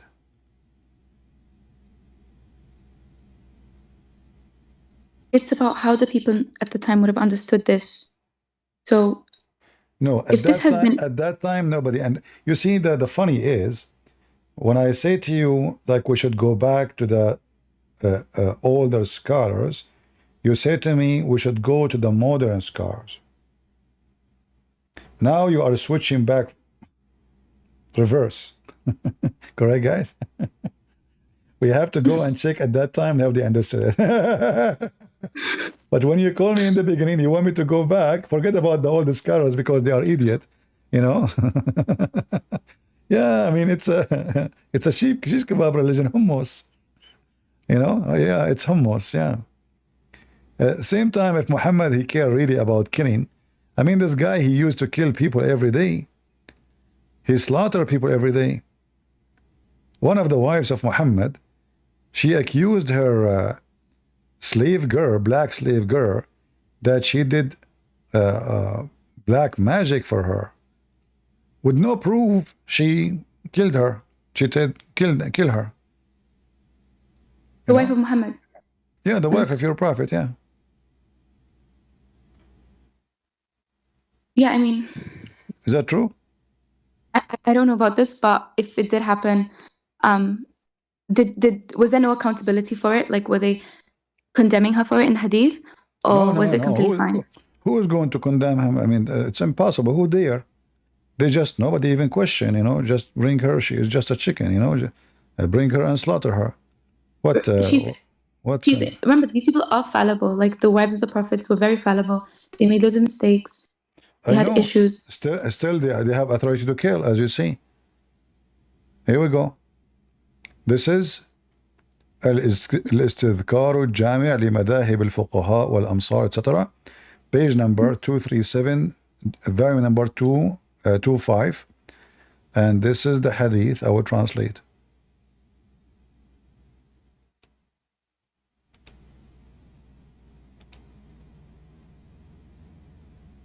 (1624) pages 237, 1622 Malik, on the authority of Muhammad bin Abdul Rahman bin Sa'd bin Zurara, that he was informed that Hafsa, the wife of the Prophet, may God bless him and grant him peace, killed a slave girl of hers who had bewitched her, and she had plotted it, so I ordered her to be killed, and she was killed. See? Just kill her. She is just a black, poor girl. Slaughter her. And now Hafsa will go to heaven, and she will be 70,000 times more pretty. Why Sage, why 70,000 times, not 70 million times? I mean, why Allah is being so cheap?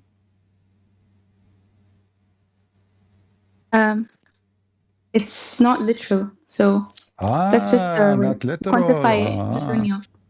Yeah, not literal. Let us see if this is literal or not.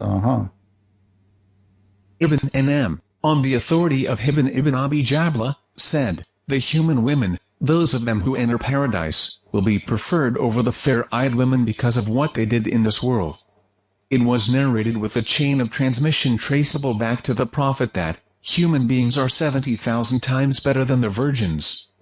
So the human being the women in the heaven, she will be 70,000 times more pretty. So why the Muslim man will sleep with those virgins? 70,000 times more pretty. Thousands. Can't you tell that your prophet is mentally ill and he is exaggerating with his lies? It says better. Better as in every other way. Because we're No, the believing one. no. It's not about better. He said, reading translation, they are better in beauty. 70 times. Yeah, their beauty. This is about their beauty. Yeah. Because here all description is about how beautiful they will be. And the funny is, they are called al-hurul ain. So if those are hur ain and they are not pretty, so the Muslim women, they will be what? Cursed in like crossed eyes? And that's why they will be more pretty? Yeah. All of this is about hurul I ain. think it's just because it would be very, very unjust if they would be prettier than But just to the show women. you how stupid Islam is and your religion. The same verse says that human being, women, they will be 70,000 more pretty. But then it says here, your prophet, he says that Allah in the heaven, he will give him better women than his wives, which means his wives on earth. Does it say that? Yeah. No way. Yeah. And I will replace him with a better husband than his wife. The translation says husband, but this is wife.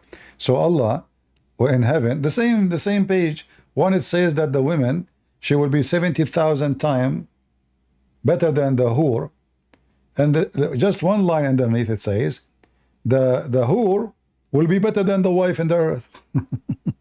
Oh, why does it say husband? Oh, it's zawj, right? They just assumed it's husband. Zawjan, Like, yeah. oh, okay, it's wife. Okay. Zawjan doesn't mean not necessarily. Zawj, you know, as long as we are talking about zawj, I want to ask you, because my mathematics is stupid. Sorry, I used to be the worst in mathematics. According to Zakir Naik, this is why we are Christian. He said, Christian, they say that 1 + 1 + 1 is equal to 1. And this is why we reject the Trinity, because they have a bad mathematics. Okay. So I want to ask you the word zawj. If we say 8 zawj, 8 pairs, how many the total? 8 has Uh-huh. 8 + 16, right? Okay. You're right. She is good. Man. Okay. So how your Quran, the stupid Quran, says that there are 8 animals?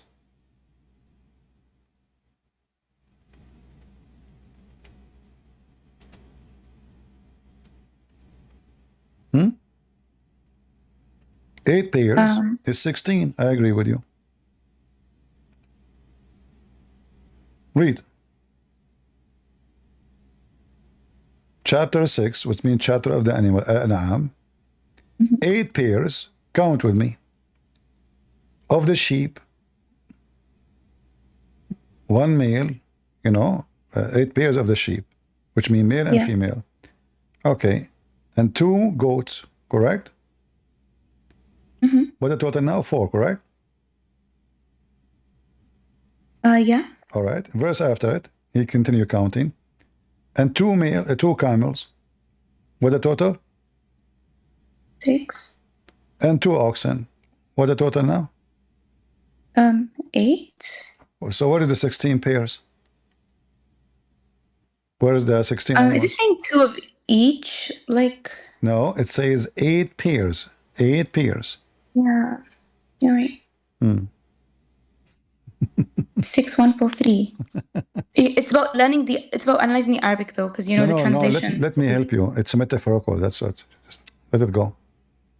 Oh, wait, that would be unfair before looking at the Arabic. So do you agree now that this is a stupid Quran? No. What do you mean, you guys? Didn't she say 8 pairs is 16? You said.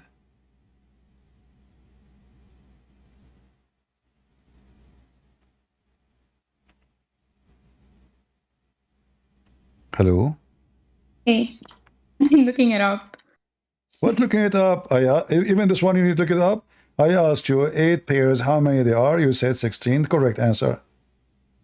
That's correct answer. This book is written by an idiot. 8 pairs is 16, not 8 animals. If he says 8, okay, there's no pair, because then there's no point of the pairs. Why you say pairs? What's the Arabic word for pairs? Azwaj. Azwaj. 8 pairs.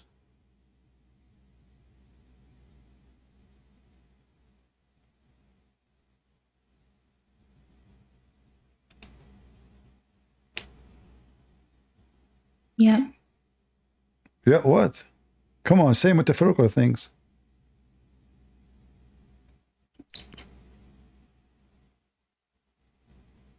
It's 4 pairs. It should be 4 pairs, right? Yeah. So somebody placed the word 8. Do you think those are the Jews? I have a feeling that Netanyahu is behind this. Or this guy Ben Gafir. The one, his glass is so thick, so he like, let me fix this, he changed it from 4 to yeah. What did the tafsir say about this mistake? If it's a mistake. For sure the Muslim will not agree it's a mistake. They will try to defabricate. They will say the Quran did not mean pairs as pairs. It says pairs, but he meant not pairs. Yeah, I think azwaj.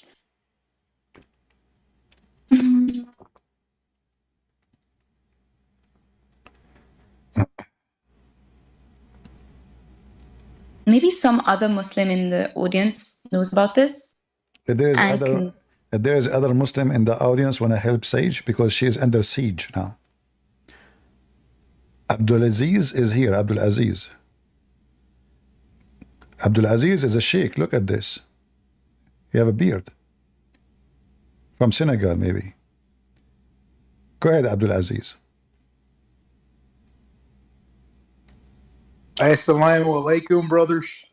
Assalamu I'm from alaikum. Louisiana. Alaikum.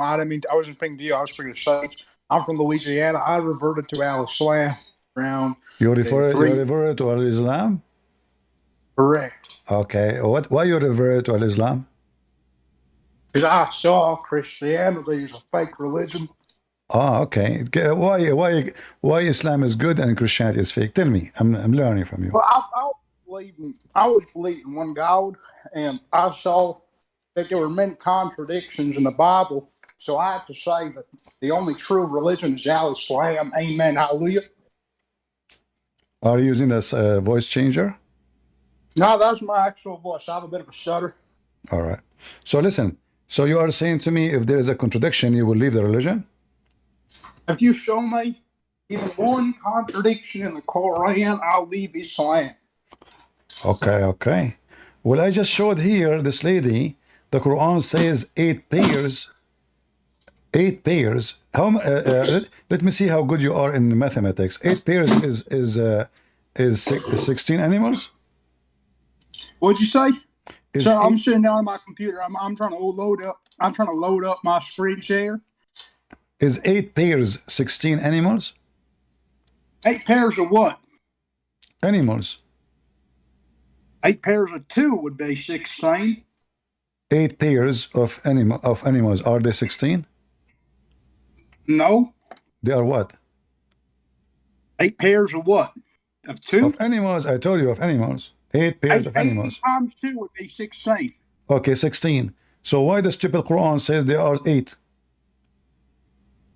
Show me the actual verse. Chapter 6, verse 143. I'm opening up chapter 6, Quran, verse 16.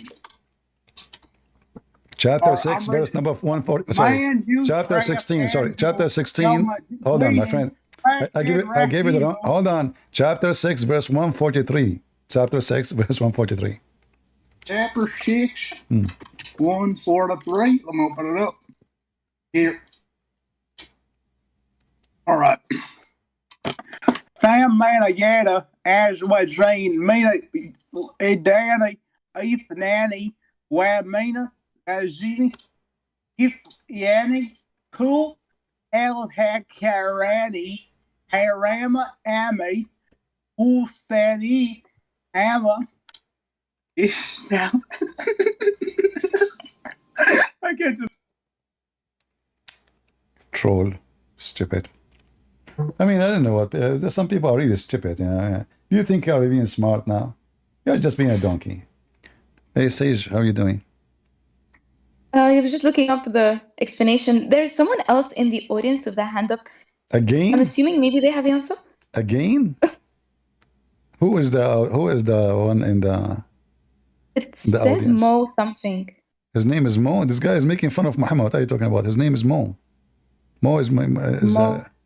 yeah, it's like this is from Muhammad Momo. Ah, Muhammad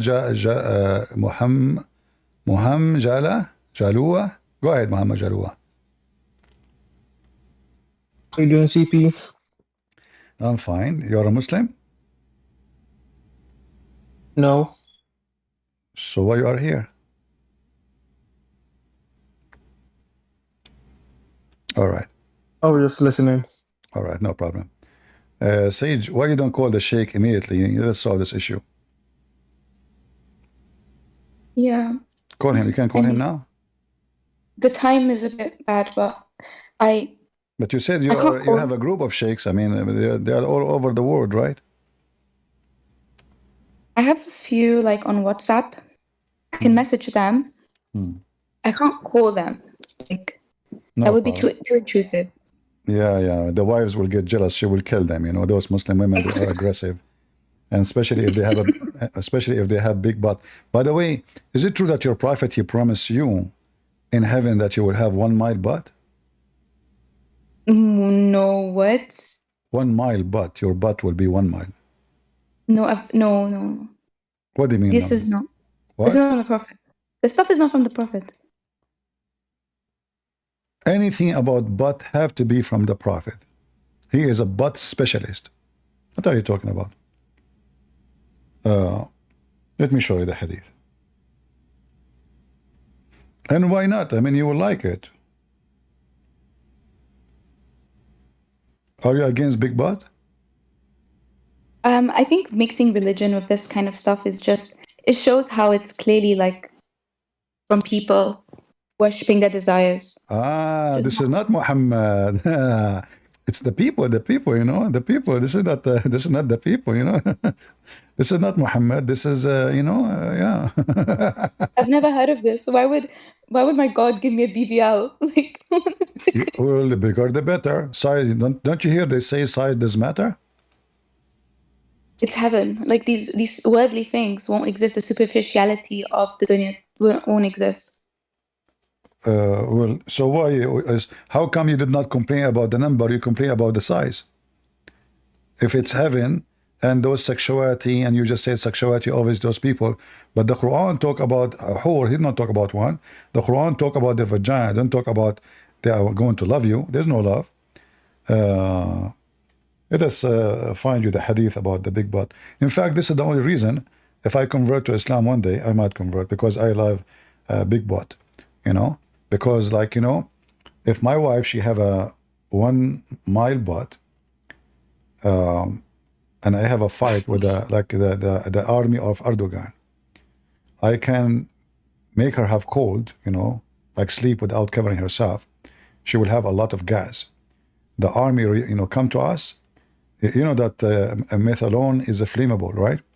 So you put a candle behind her butt, and boom, you burn everybody behind. You know, this is like a mass destruction weapon. Let us see where.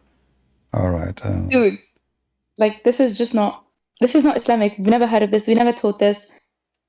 This is not Islamic? Seriously? Yeah, this is not in Islam. Like our religion is very like we're very modest in like these types of matters. Ah, not Islamic. I see. I mean, a second ago we were talking about renting women, and now it's not Islamic. All right. Let us see. مقعدها ميلا من الأرض.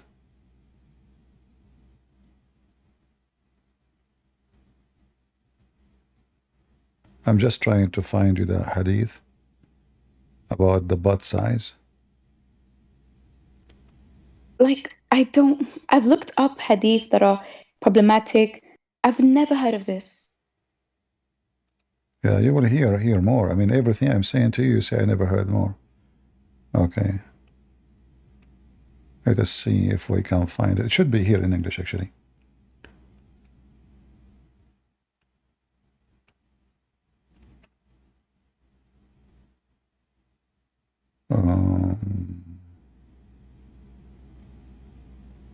Maybe they took it off.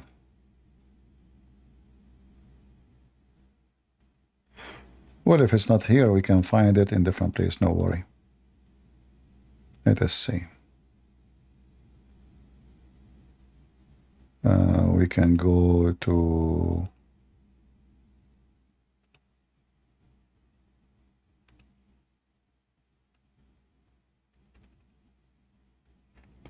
so what I understand, you don't like big butt. What I understand is that this stuff has nothing to do with my God. Oh, you decide what to do with your God, what not. So your prophet is a potato, you know, you don't consider what he's saying. It's up to you. Hadith, like, they could be fabricated. Everything is fabricated in Islam. I agree with you.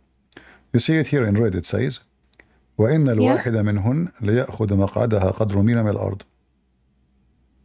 What? Which is fantastic, you know. Let us read the whole hadith.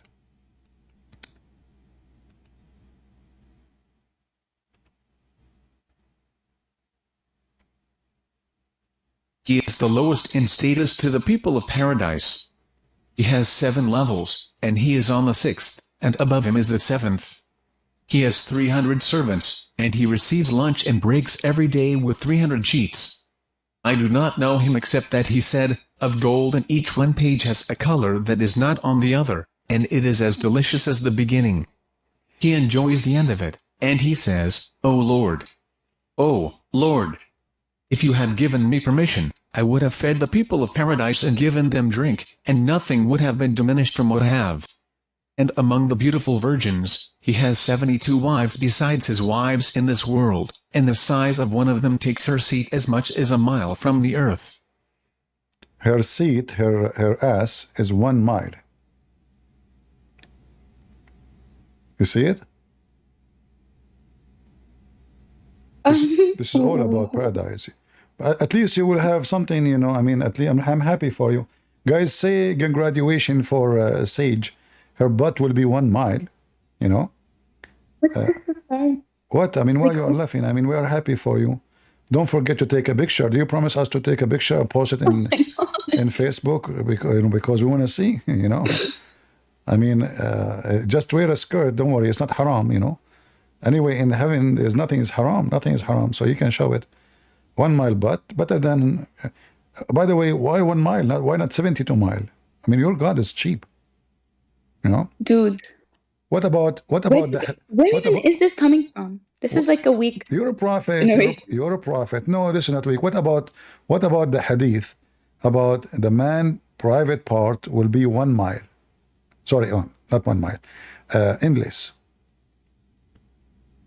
Do you know the hadith? Oh yeah, I know that one. Yeah. You saw it? Yeah, I did. I think you are talking about the hadith. You saw the hadith, not the private part. I saw the hadith. Okay. I thought you saw it for real. Like maybe you saw it. My scholar talked about this. Okay. Well, this is the hadith, and this is sahih. This is sahih. All right. This is a sahih hadith. Yeah. All right.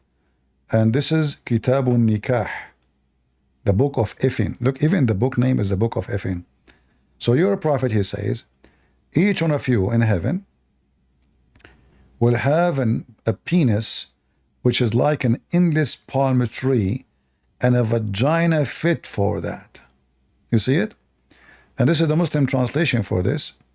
It's narrated in Jannah that each of you will be given a penis like a lofty palm tree, and a vagina accommodate that.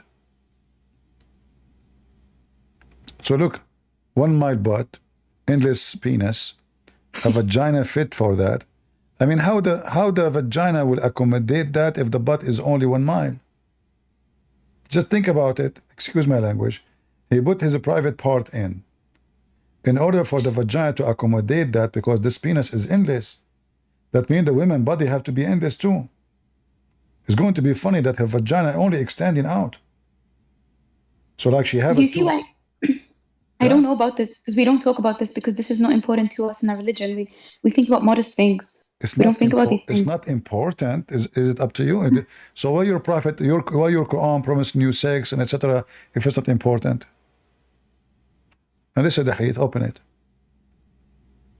I think maybe what it's saying is that in this dunya, unfortunately, people are insecure. It's speaking to those people like, don't worry. So security about the size of the penis. I never thought about it this way. You know, because if I have a long penis, I mean, who can even fight me? I can wipe an army with the penis, which is endless. I mean, it's an endless, like it's hard too. Will never go limp, Muhammad, he said. So it's about security. Are you saying your prophet, his private part was so small and he feel insecure, so he promised the Muslims endless penis? Well, just what you are saying. You mentioned security. Tell me, what does that mean? It's again like giving people reassurance in the world, like in heaven, like you can be whoever you want to be. All these things you worry about now, they're temporary. That's how. So you will have a promise of have endless penis. So the whole Muslim they want to have, but he's not saying he will have a promise as he's saying all of you will have an endless penis. So your husband in heaven, I don't know how you are going to have sex with him. I mean, you are next to him, and his penis is behind the galaxies. You know, like what you would do. How you can even how you can walk with it? I think that most Muslims won't literally see this in that such a way. We know what it's saying, and we don't expect to have this kind of experience. It's metaphorical. This is metaphorical penis. Okay, Sage, I like the metaphorical thing. Explain to us what is metaphorical about this penis, the metaphorical penis. Not about the organ, about the pleasure. It's the message that comes with it. It's not actually literally Does saying the message come with this penis? This is so uncomfortable to talk about, but it's the message Hold on. of the This is your religion. hadith. This is your religion. So either you are you a kid? You told me you are 24 yesterday. Today you are 16? 24. You're still 24? Oh, I thought Allah will make you younger. no. That's amazing. My mom is 17. 16 actually. Because her mom, she cursed her when she was 16. She broke the mirror. She said, may God got your age. Since then, she never grow. So this is a trick. You know, let your mom curse you. You will never grow. You will stay 24. Break the mirror. Go right now. Break the mirror. Let's see what your mom will say to you. Make it natural because Allah will listen to you. So listen, what is the metaphorical? What is the secure? What is this? It's a penis. What kind of a prophet? He say this. You will have 1 mile butt. And you will have endless penis. And you will have 70 years orgasm. And hold on. Do you have calculator? Yeah, I can go on my phone. Okay. All right, I want you to do this. I want your help. So if the Muslim man, he have only 72 women in heaven, only. This is the lowest number. And if every one of them, just the orgasm is 70 years. Can you give me the number? Sorry, wait. 72 women and 70 years. What number are you trying to find out? Just you will see. Just give me the number. As in, you want me to multiply it? By 70. 72. The number of the women, the lowest is 72. The orgasm, each one of them is 70 years. What the total number? How many years? It's 5,040. What? Listen carefully. So just to show you how stupid your prophet is. If I sleep with the women today, we did not calculate how long the sex is. We calculate only the orgasm. Okay. When her turn will be back to have sex with me again, after 5,040 years. Is it not inconceivable that like time doesn't operate in the way it operates here in this world? So why he is saying Like- 70 years if time does not operate like this? Because it's using concepts that man can understand. Exactly, this is the concept. So this is it is. When he say your orgasm will be 70 years, that means there's 70 years. It means it will be like Anything I show you, you say to me, it might be something else. So the 70 years is 70 beer, and the 70 beer is 70 chocolate, and all of them, they are metaphorical anyway. dude, like, okay, you had this like desert, like Bedouin society, very like backward and jahil. You have this Quran, and then they're trying to make sense of the Quran. So They will inject. because your prophet is speaking to those backward people, stupid people, so he give them stupid promises because they are stupid anyway. I got you. Look, they're injecting their own tafsirs, their No, own no, no. This your understanding. prophet said. What tafsir? They are not injecting anything. The prophet said. This is not they're saying. But I agree with you. As you say, they are ignorant. They are stupid. You're just lying to them. You say to them what they like, whatever they like to hear. So yeah, you will have 70, etc. And 5,040 years. In fact, this is nothing. You know, actually, my grandfather. This is true story, by the way. My grandmother, she told me that her husband, which is my grandfather, it took him 80 years for one orgasm. Until now, he's not done. He's dead. He's not done. You know? Yeah, I mean, it's true. 70 years orgasm, endless penis, the vagina fit for that. The only thing is worrying me. I mean, where I'm going to get a panty for my wife in heaven if her butt is 1 mile. If there is anything you want to say to us, Sage, something can prove Islam to us.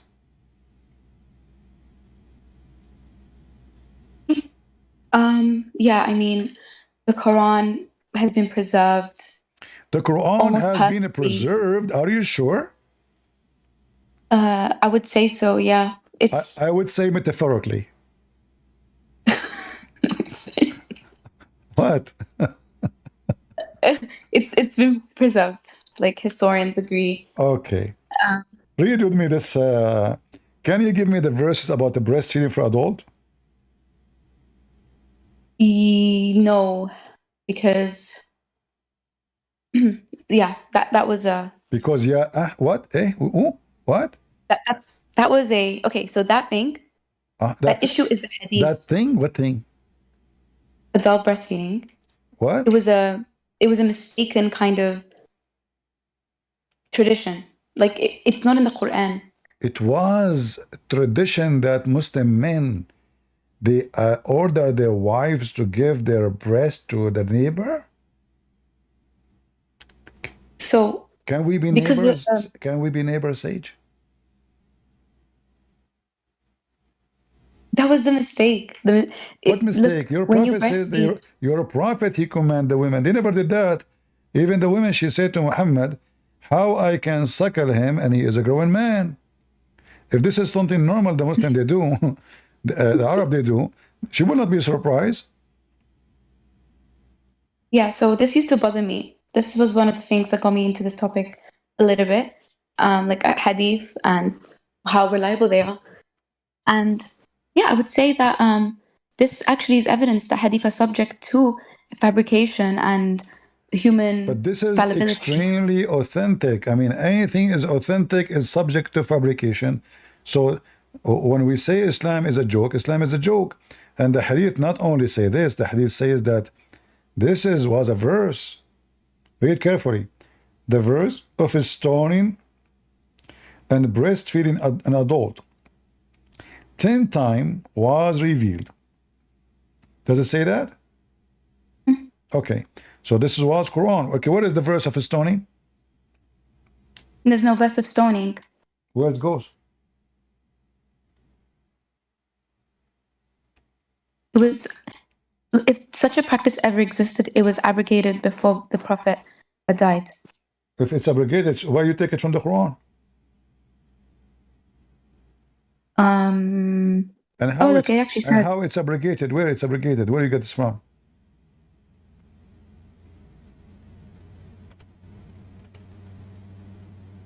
because it's not in the Quran. That's my. Well, I know, there like some traditionalists. there is because tons of some things is not in traditionalists. the Quran. So, like some traditionalists, they will say the Sunnah still presides over. So, Correct. if this practice is in the Sunnah, we can still. For me, it still has to be attested to in the Quran, or at least corroborated. It's not so. What I I would know, reject what so. I know, you are making things up.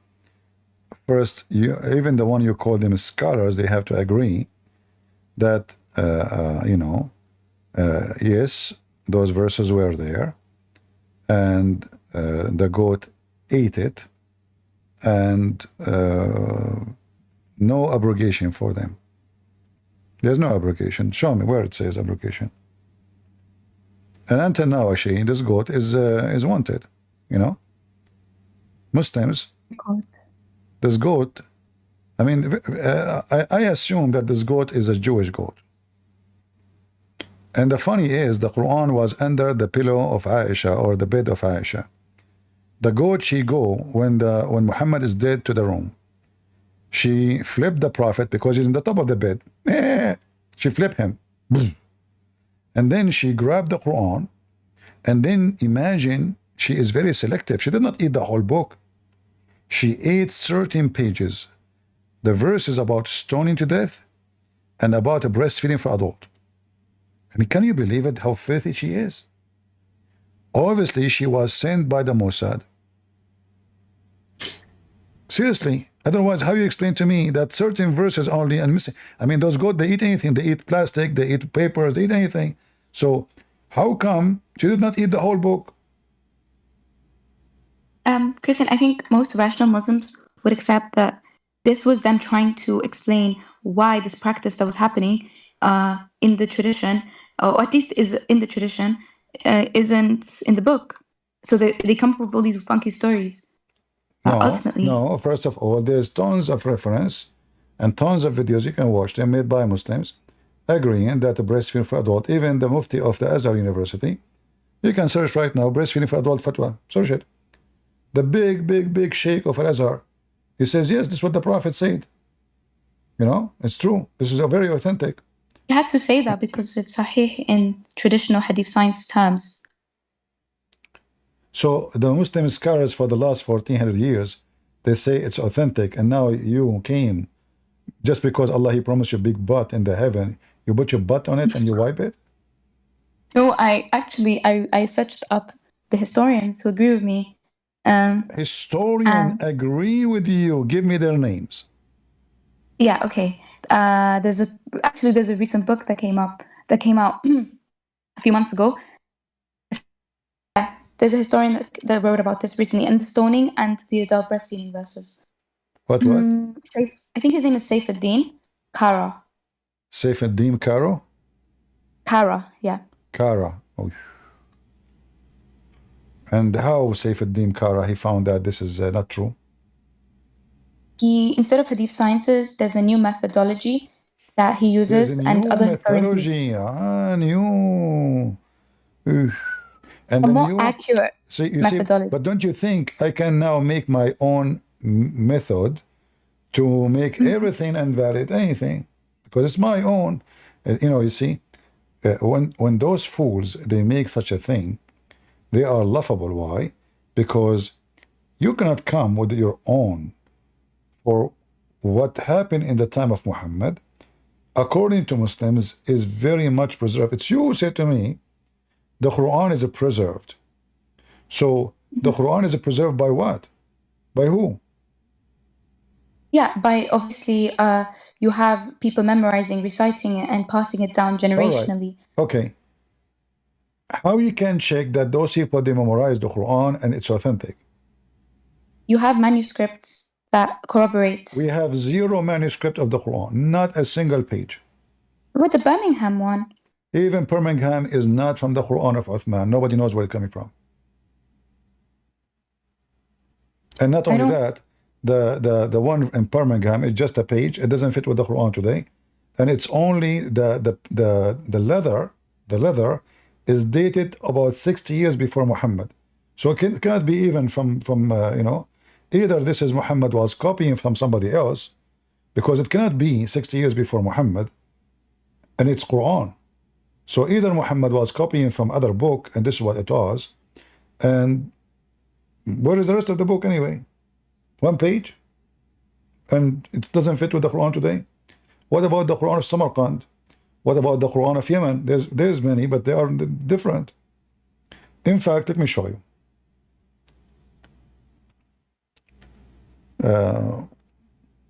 Guys, if anyone knows about anything about this goat, take a screenshot. As you see, she is 400 meter wide and 300 meter high. You see in there it says 400 x 300. The reason it says that, because simply this is a description of her family. They are from the 400 goats and 300 male goat. So they are like, you know, take details. If you have any, you know, call the big butt. So if we go and I ask you about this this verse as an example.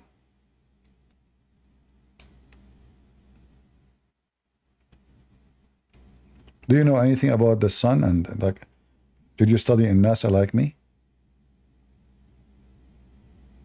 The sun. Yeah, I used to work in NASA. Okay. Yeah, I was No, actually. I never worked in I am NASA. the I am unfortunately. the founder of NASA. You know, the NASA, they called me and they said we need an Arab scientist who can explain to us how the universe. I said it's easy. So I start stealing information from the Quran and give it to them, and I claim it's mine. You know, and then they gave me a reward, and they gave me 711 PhD. You know, you name it. So read with me. Sage, chapter 36, verse number 38. Okay. Okay. Can you read it for us? And the sun runs on its fixed course for a term All right. appointed. So does the sun run or the sun does not run? It's not meant to be. This is not meant to be a science It's book. metaphorical. I know it's metaphorical. No. But no, this is not the question. Hold on. So does it say the sun runs or does it say the sun does not runs? It says it runs. In the, Wait, Qur- and in the Quran of Ibn Mas'ud, what it says? is that a different recitation? It says it doesn't run. Really? Yeah, really. You want to see? Yeah. I will not show you. You have to sing a song for us. Just joking. No, that's my voice is aura. She said her voice is a vagina. Aura. No, aura Yeah, just means. aura is a vagina. Yeah, aura is vagina. Exactly. You see, you just said something very important. Her voice is a vagina. So what you are talking No, to me? it's a juristic concept that just means. No. Come on. You just said you got busted with yourself. This is How is Islam. aura like? Yeah, you said everybody heard you. Your voice is aura, which means a vagina. No, aura is like we talk about hair being aura. We talk about Exactly. like The being. hair is a vagina. Exactly. That's what I'm talking about. Yeah. The What? hair. Yeah, aura mean a vagina. The aura mean a vagina. Where is the? I don't know why this thing is opening. I thought that was. I thought that was furuj. No, farj is aura. Aura is anything should be hidden, you know, for it is private part. Is it private? It's a shameful thing to say. That's what aura means. It should be hidden. Yeah, like Yeah. they, So some why- scholars were saying so the why woman's you- voice so is why you aura. are I don't talking- believe it. so how you are talking to me with your voice? You should. I was making a joke because I don't believe it because it's not in the Quran. I don't know. If you believe in it, you should fart only. You don't talk. You know, and we can translate, use AI. Like you fart, we can use AI to translate your fart. So listen, chapter 36, verse number 38. Chapter 36, verse number 38.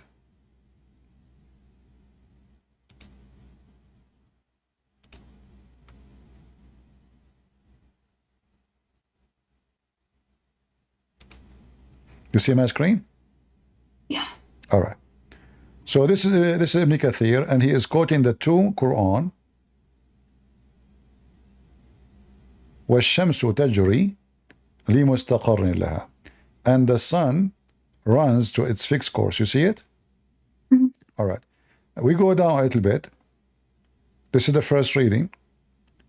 And here the second reading.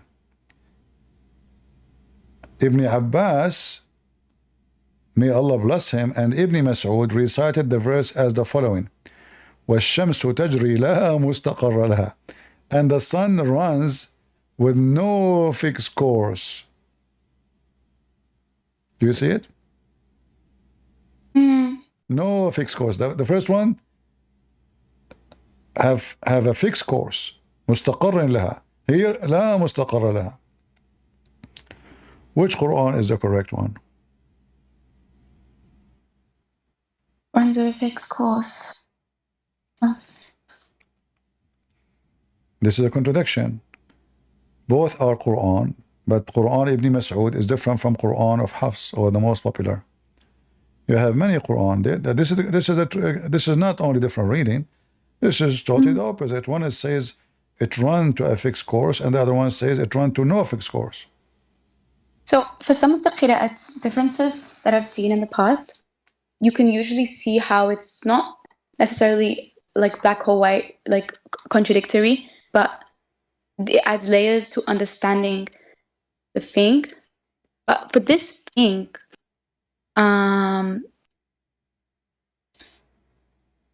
yeah, I don't know. It's a bit more contradictory, but I'm not a scientist. My background isn't really this stuff. We have a Muslim here. His name Rida Al-Mousawi. He might be a scientist. Go ahead, Rida. He's a Shia, I guess. Assalamu alaikum wa rahmatullah. Wa alaikum assalam. Are you a Shia? No, I'm a mushrik like you. You're what? I'm a mushrik like you. You're a mushrik like me? What does that mean? Mushrik, kafir, qandara, haywan. Okay. He's a Shia. Doing taqiyya. You can tell from his name. Maybe because we spoke about Mut'a, we attracted the Shia now. This is what happens when we speak about Mut'a. The Shia, they will come right away. You know? Anyway, but as you see, when you say to me the Quran is preserved, what preserved? I mean, look at this. This is madness, because this is totally different meaning. If the sun runs or the sun doesn't run, does the sun have a station or the sun doesn't have a station? It's totally different meaning. Plus, we have tons of evidence proving that the Quran never preserved. As an example, can you tell me the first thing happened to Muhammad when he became prophet? What happened? When he first received revelation. Yeah. You mean the story of like the cave and how the angel? Yeah. What is that? Is that the first thing happened to him? I think so. That's the story I grew up. All right. So how come now that the chapter of Iqra, which is at the end of the Quran today, is not in the first of the Quran?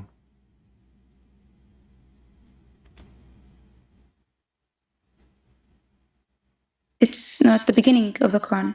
Yeah, it is 96.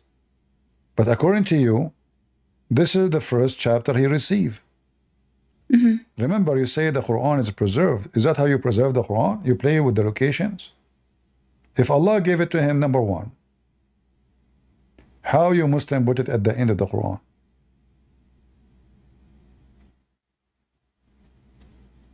Yeah, the thing is, like, when it was revealed through Muhammad, I don't think he taught it, like he recited it in the same order that it was revealed to him. Good. This is what he recited right away. He delivered to him, he mentioned it. Okay.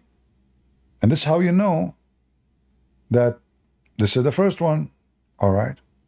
So isn't it more like he memorized? So like it was revealed to him. He memorized listen, it. who care? He memorized it, but this is the first one he received. And if it's the first one, and then you put it at the end, that means you are playing with your book. If I give you a book, I have many books written, they are on Amazon. If I give you my book and you start changing location of pages, isn't it this is corruption?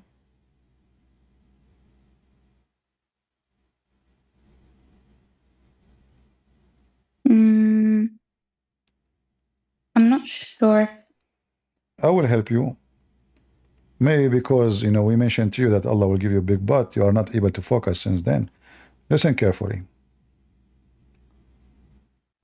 The Quran says, يحرفون الكلم عن مواضعه. They change the words from their location, correct? Look how many times. Chapter 4, verse 46. Chapter 5, verse number 13. Chapter 5, verse number 41. So, what is corruption? To change the words from their location. Do we agree? Mm-hmm. All right. This is what you did.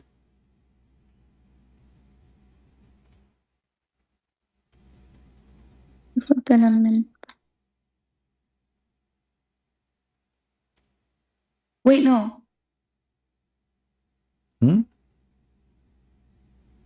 I think it's not about location like in the book. It's just talking about. You see, hold like. on. You keep playing games with me. No, Mawadi, isn't No, it just the about word, if we want to go by the word meaning, as the Arabic, it says changing the words from their location. So now, either you have to go to the like the traditional scars, the older ones, or you have to go with the potatoes you mentioned their names now. Either one, just means. either one. The Quran is saying Arabic clearly. The one who changed location is doing corruption. Tahrif mean? Yeah, tahrif is to distort. But don't you think Mawadi is just saying like the proper actual topic, the proper use of that word? You see, the actual meaning is موضع الكلام is موضع. Yeah, is a موضوع, like location. topic. No, it's a location. مواضعه. This is location. This is about location. And if we want to say we are distorting the word from their meaning, will you Muslim do the same?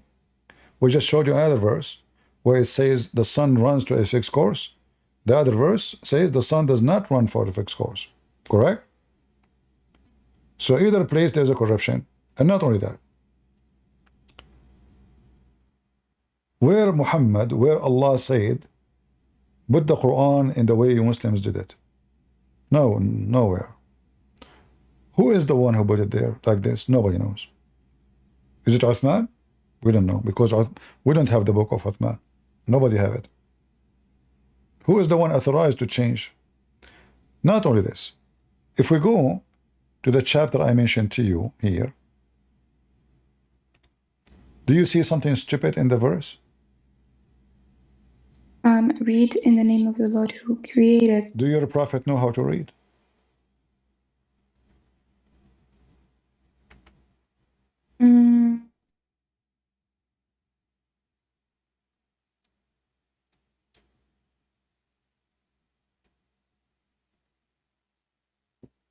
اقرأ. Do you think it might have another usage to mean recite? Give me. What? Recite? Huh? Or listen? I'm not sure. Oh my god. Wait. 96.1.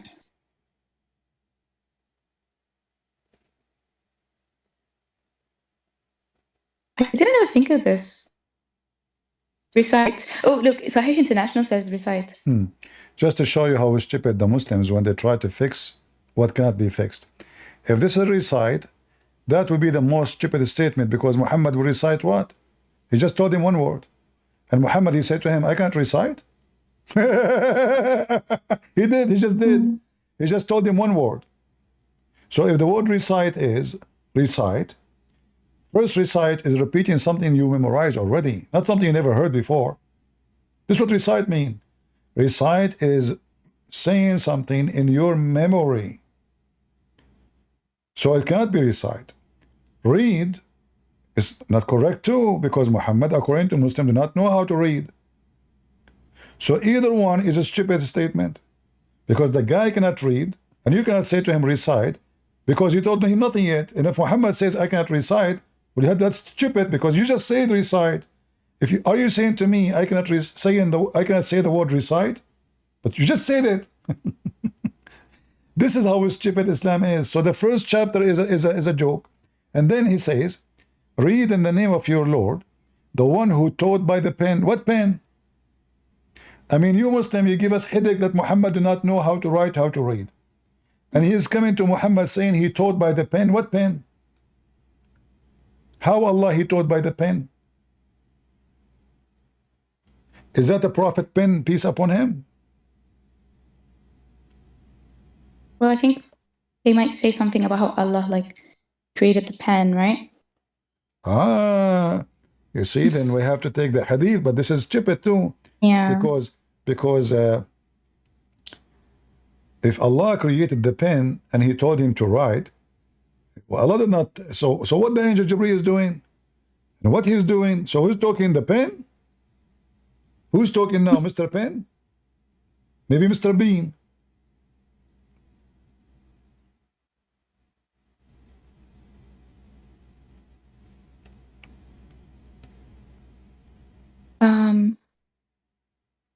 I know some Muslims, like in a specific like group, do believe, like the Quran only Muslims who don't accept Hadith.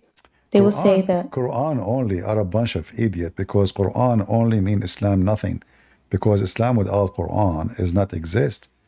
But without the Hadith, simply all your rules is not in the Quran. You see, the Quran never says you pray 5 times. Never. The Quran says you pray 3. What do? You pray 5. Why? Because the Hadith. Everything is in the Hadith, not in the Quran.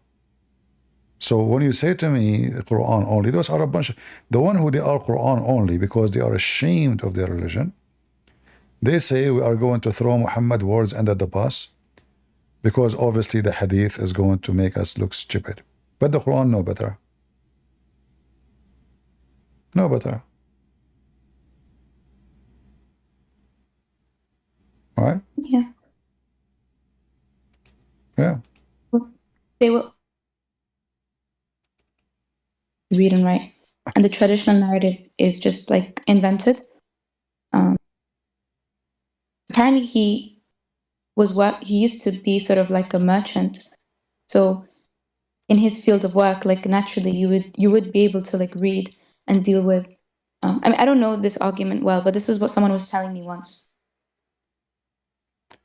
You see, we have arguments, but there's a huge difference between somebody showing you reference and somebody making an argument. Argument, we can argue from now until tomorrow, but everything I say, I show. And obviously the Quran is a stupid book. All of this make no sense. As first of all, shouldn't he say to him, who is he? The one is talking to him. Who's talking? Read in the name of your Lord. Who are you? And then he created the man from a clot. Is that true? Are we created from a clot?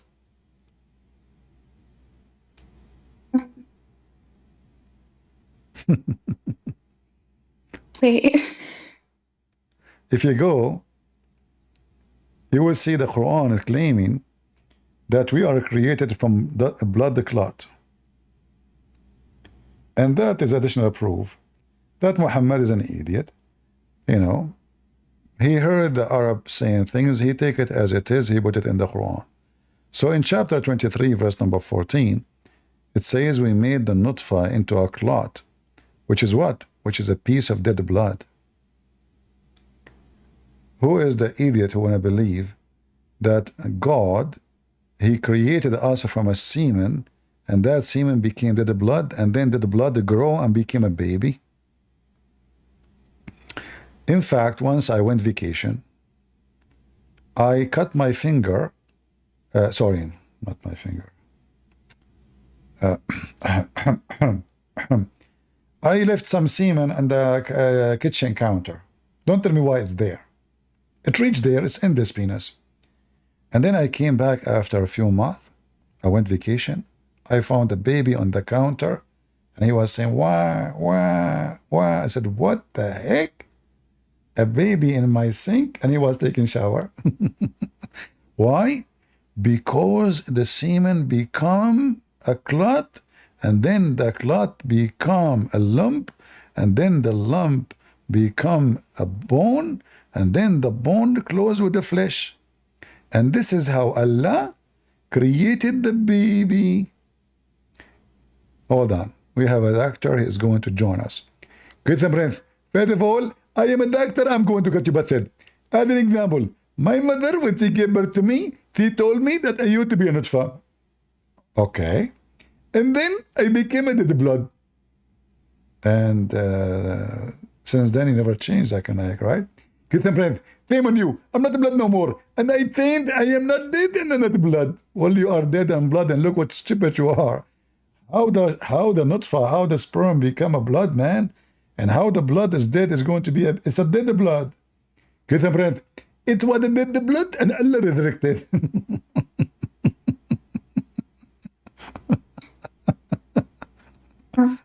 This is a religion? Must be true religion.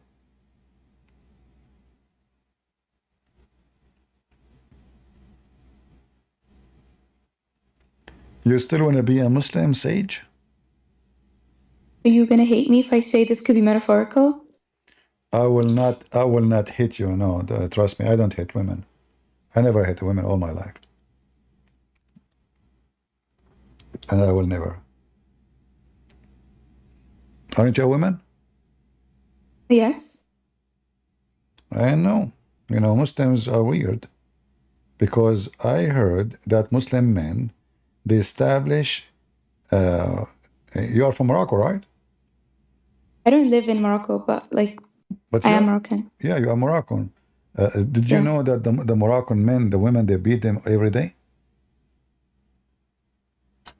There is domestic violence in every culture. You can't tell me otherwise. I'm not talking about, I'm talking women, Moroccan women, they are beating men. Oh, the women? Yeah.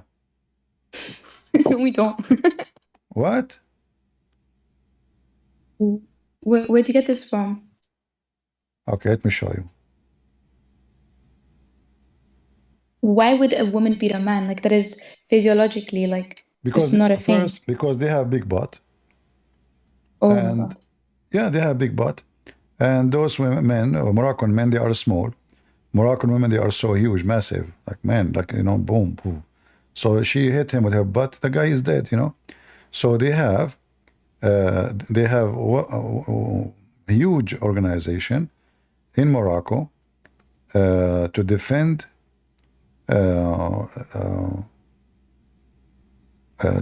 men from domestic violence against men. Let me show you. Actually, there's tons. Let me. All right. This is their page. You can join them if you want. They have Facebook. They have offices. They have, You Moroccan women are something, huh? Yeah. See, it says الجمعية المغربية للدفاع عن حقوق الرجال ضد العنف النسوي. You see it? And you see the sign? You see the sign? They are striking in the street. You see it? Yeah. Yeah. Moroccan Association for Defending the Rights of Men Victims of Feminist Violence. Feminist violence? I'm not sure if that will affect your future to get married. After now, they knew what Moroccan women are. I'm not sure how many men they will ask for your hand, Sage. Did you beat? Don't slander us. I've never heard of this. Do you beat women? Did you beat any men? Lately? No, but we what I like about Moroccan women is actually we don't have the same Arabian kind of submissiveness of oh yeah, allow your man to hit you. It's less pronounced in North Africa, but no, we don't hit men. What are you talking about? I mean, they are talking about tens of thousands of people get hit every year by women. Serious injury, How is that possible? How a man is stronger than a woman physically. Go right now, search it. I'm showing you now. and they are striking. They send letter to the king asking him for for protection. You know, this is the Independent. Let me post a link for you. The Independent, you know, very famous newspaper, and in Arabic you can open it and read it. And you know, it says thousands of Moroccan men searching for refuge and asylum against women violence. Oh my God. Yeah. No, that's so sad. I didn't know about this. And how many times your mom she beat your dad? Be honest with me. No, like never ever. This is weird. Yeah. No, not weird. In Morocco, not weird. It's normal thing. You know, this is the right thing to happen, actually. Yeah. Moroccan Association for Defending the Rights of No, Men this Victims is. of I mean, do I Feminist sound like someone who would Violence. hit a man? And here in Arabic, in the picture, it says, do you see it? It says, آلاف الرجال المغاربة يبحثون عن ملاذ يحميهم من العنف الأسري. You see it? Thousands of Moroccan men searching for refuge as a place like to where they can hide to protect themselves from the violence of family violence of women. All right, and mostly they suffer badly from being kicked out of their houses, and they are seeking the protection of human right to defend them. Yeah. Be honest with me, Sage. The last man you killed, what happened to him? Well, no, you are suspicious. You are a Moroccan. Are you going to say to me now this metaphorical beating? No? No comment. I suspect those, it says 1,000 of Moroccan men, it's mean 1,000 of metaphorical men. You know? Yeah, I mean... Wow. If I did something, I'll be questioned about it. But I won't expose myself. No, it's my sin. Oh yeah, so she admitted, she just admitted that she killed many men. And do you have any like any information about when the women, Moroccan women, when they hit where exactly? No. I am assuming it is sensitive area. Right. Actually, now that you mention this, I know one case of a Moroccan woman who used a knife in that area too. So it could be something like a victim of that kind of violence. You use a knife to cut. You mean to cut his penis? Yeah, I think that was the case because he was cheating on her or something. Yeah, I heard many of them, they cut their penises to the point, according to study, cats in Morocco are the most happy creatures. Moroccan women, they cut the penis and throw it from the window. The guy cannot find it no more. And the cat meow, meow, you know. Yeah, you are right. I saw that in the news. Yeah, she, you know, she will make him, let him come to him in his sleep, and she will do like something to him to make him excited, and I heard even some of them, they bite it, you know, like they cut it by their teeth, you know? What? Yeah. I mean, nice to meet you, Sage, you know? Yeah, lovely to meet you. Yeah, Thank you for just keep sharing all this just keep a knowledge. distance, okay? We'll see. All right. Well, thank you Bye-bye. for joining us. Take care.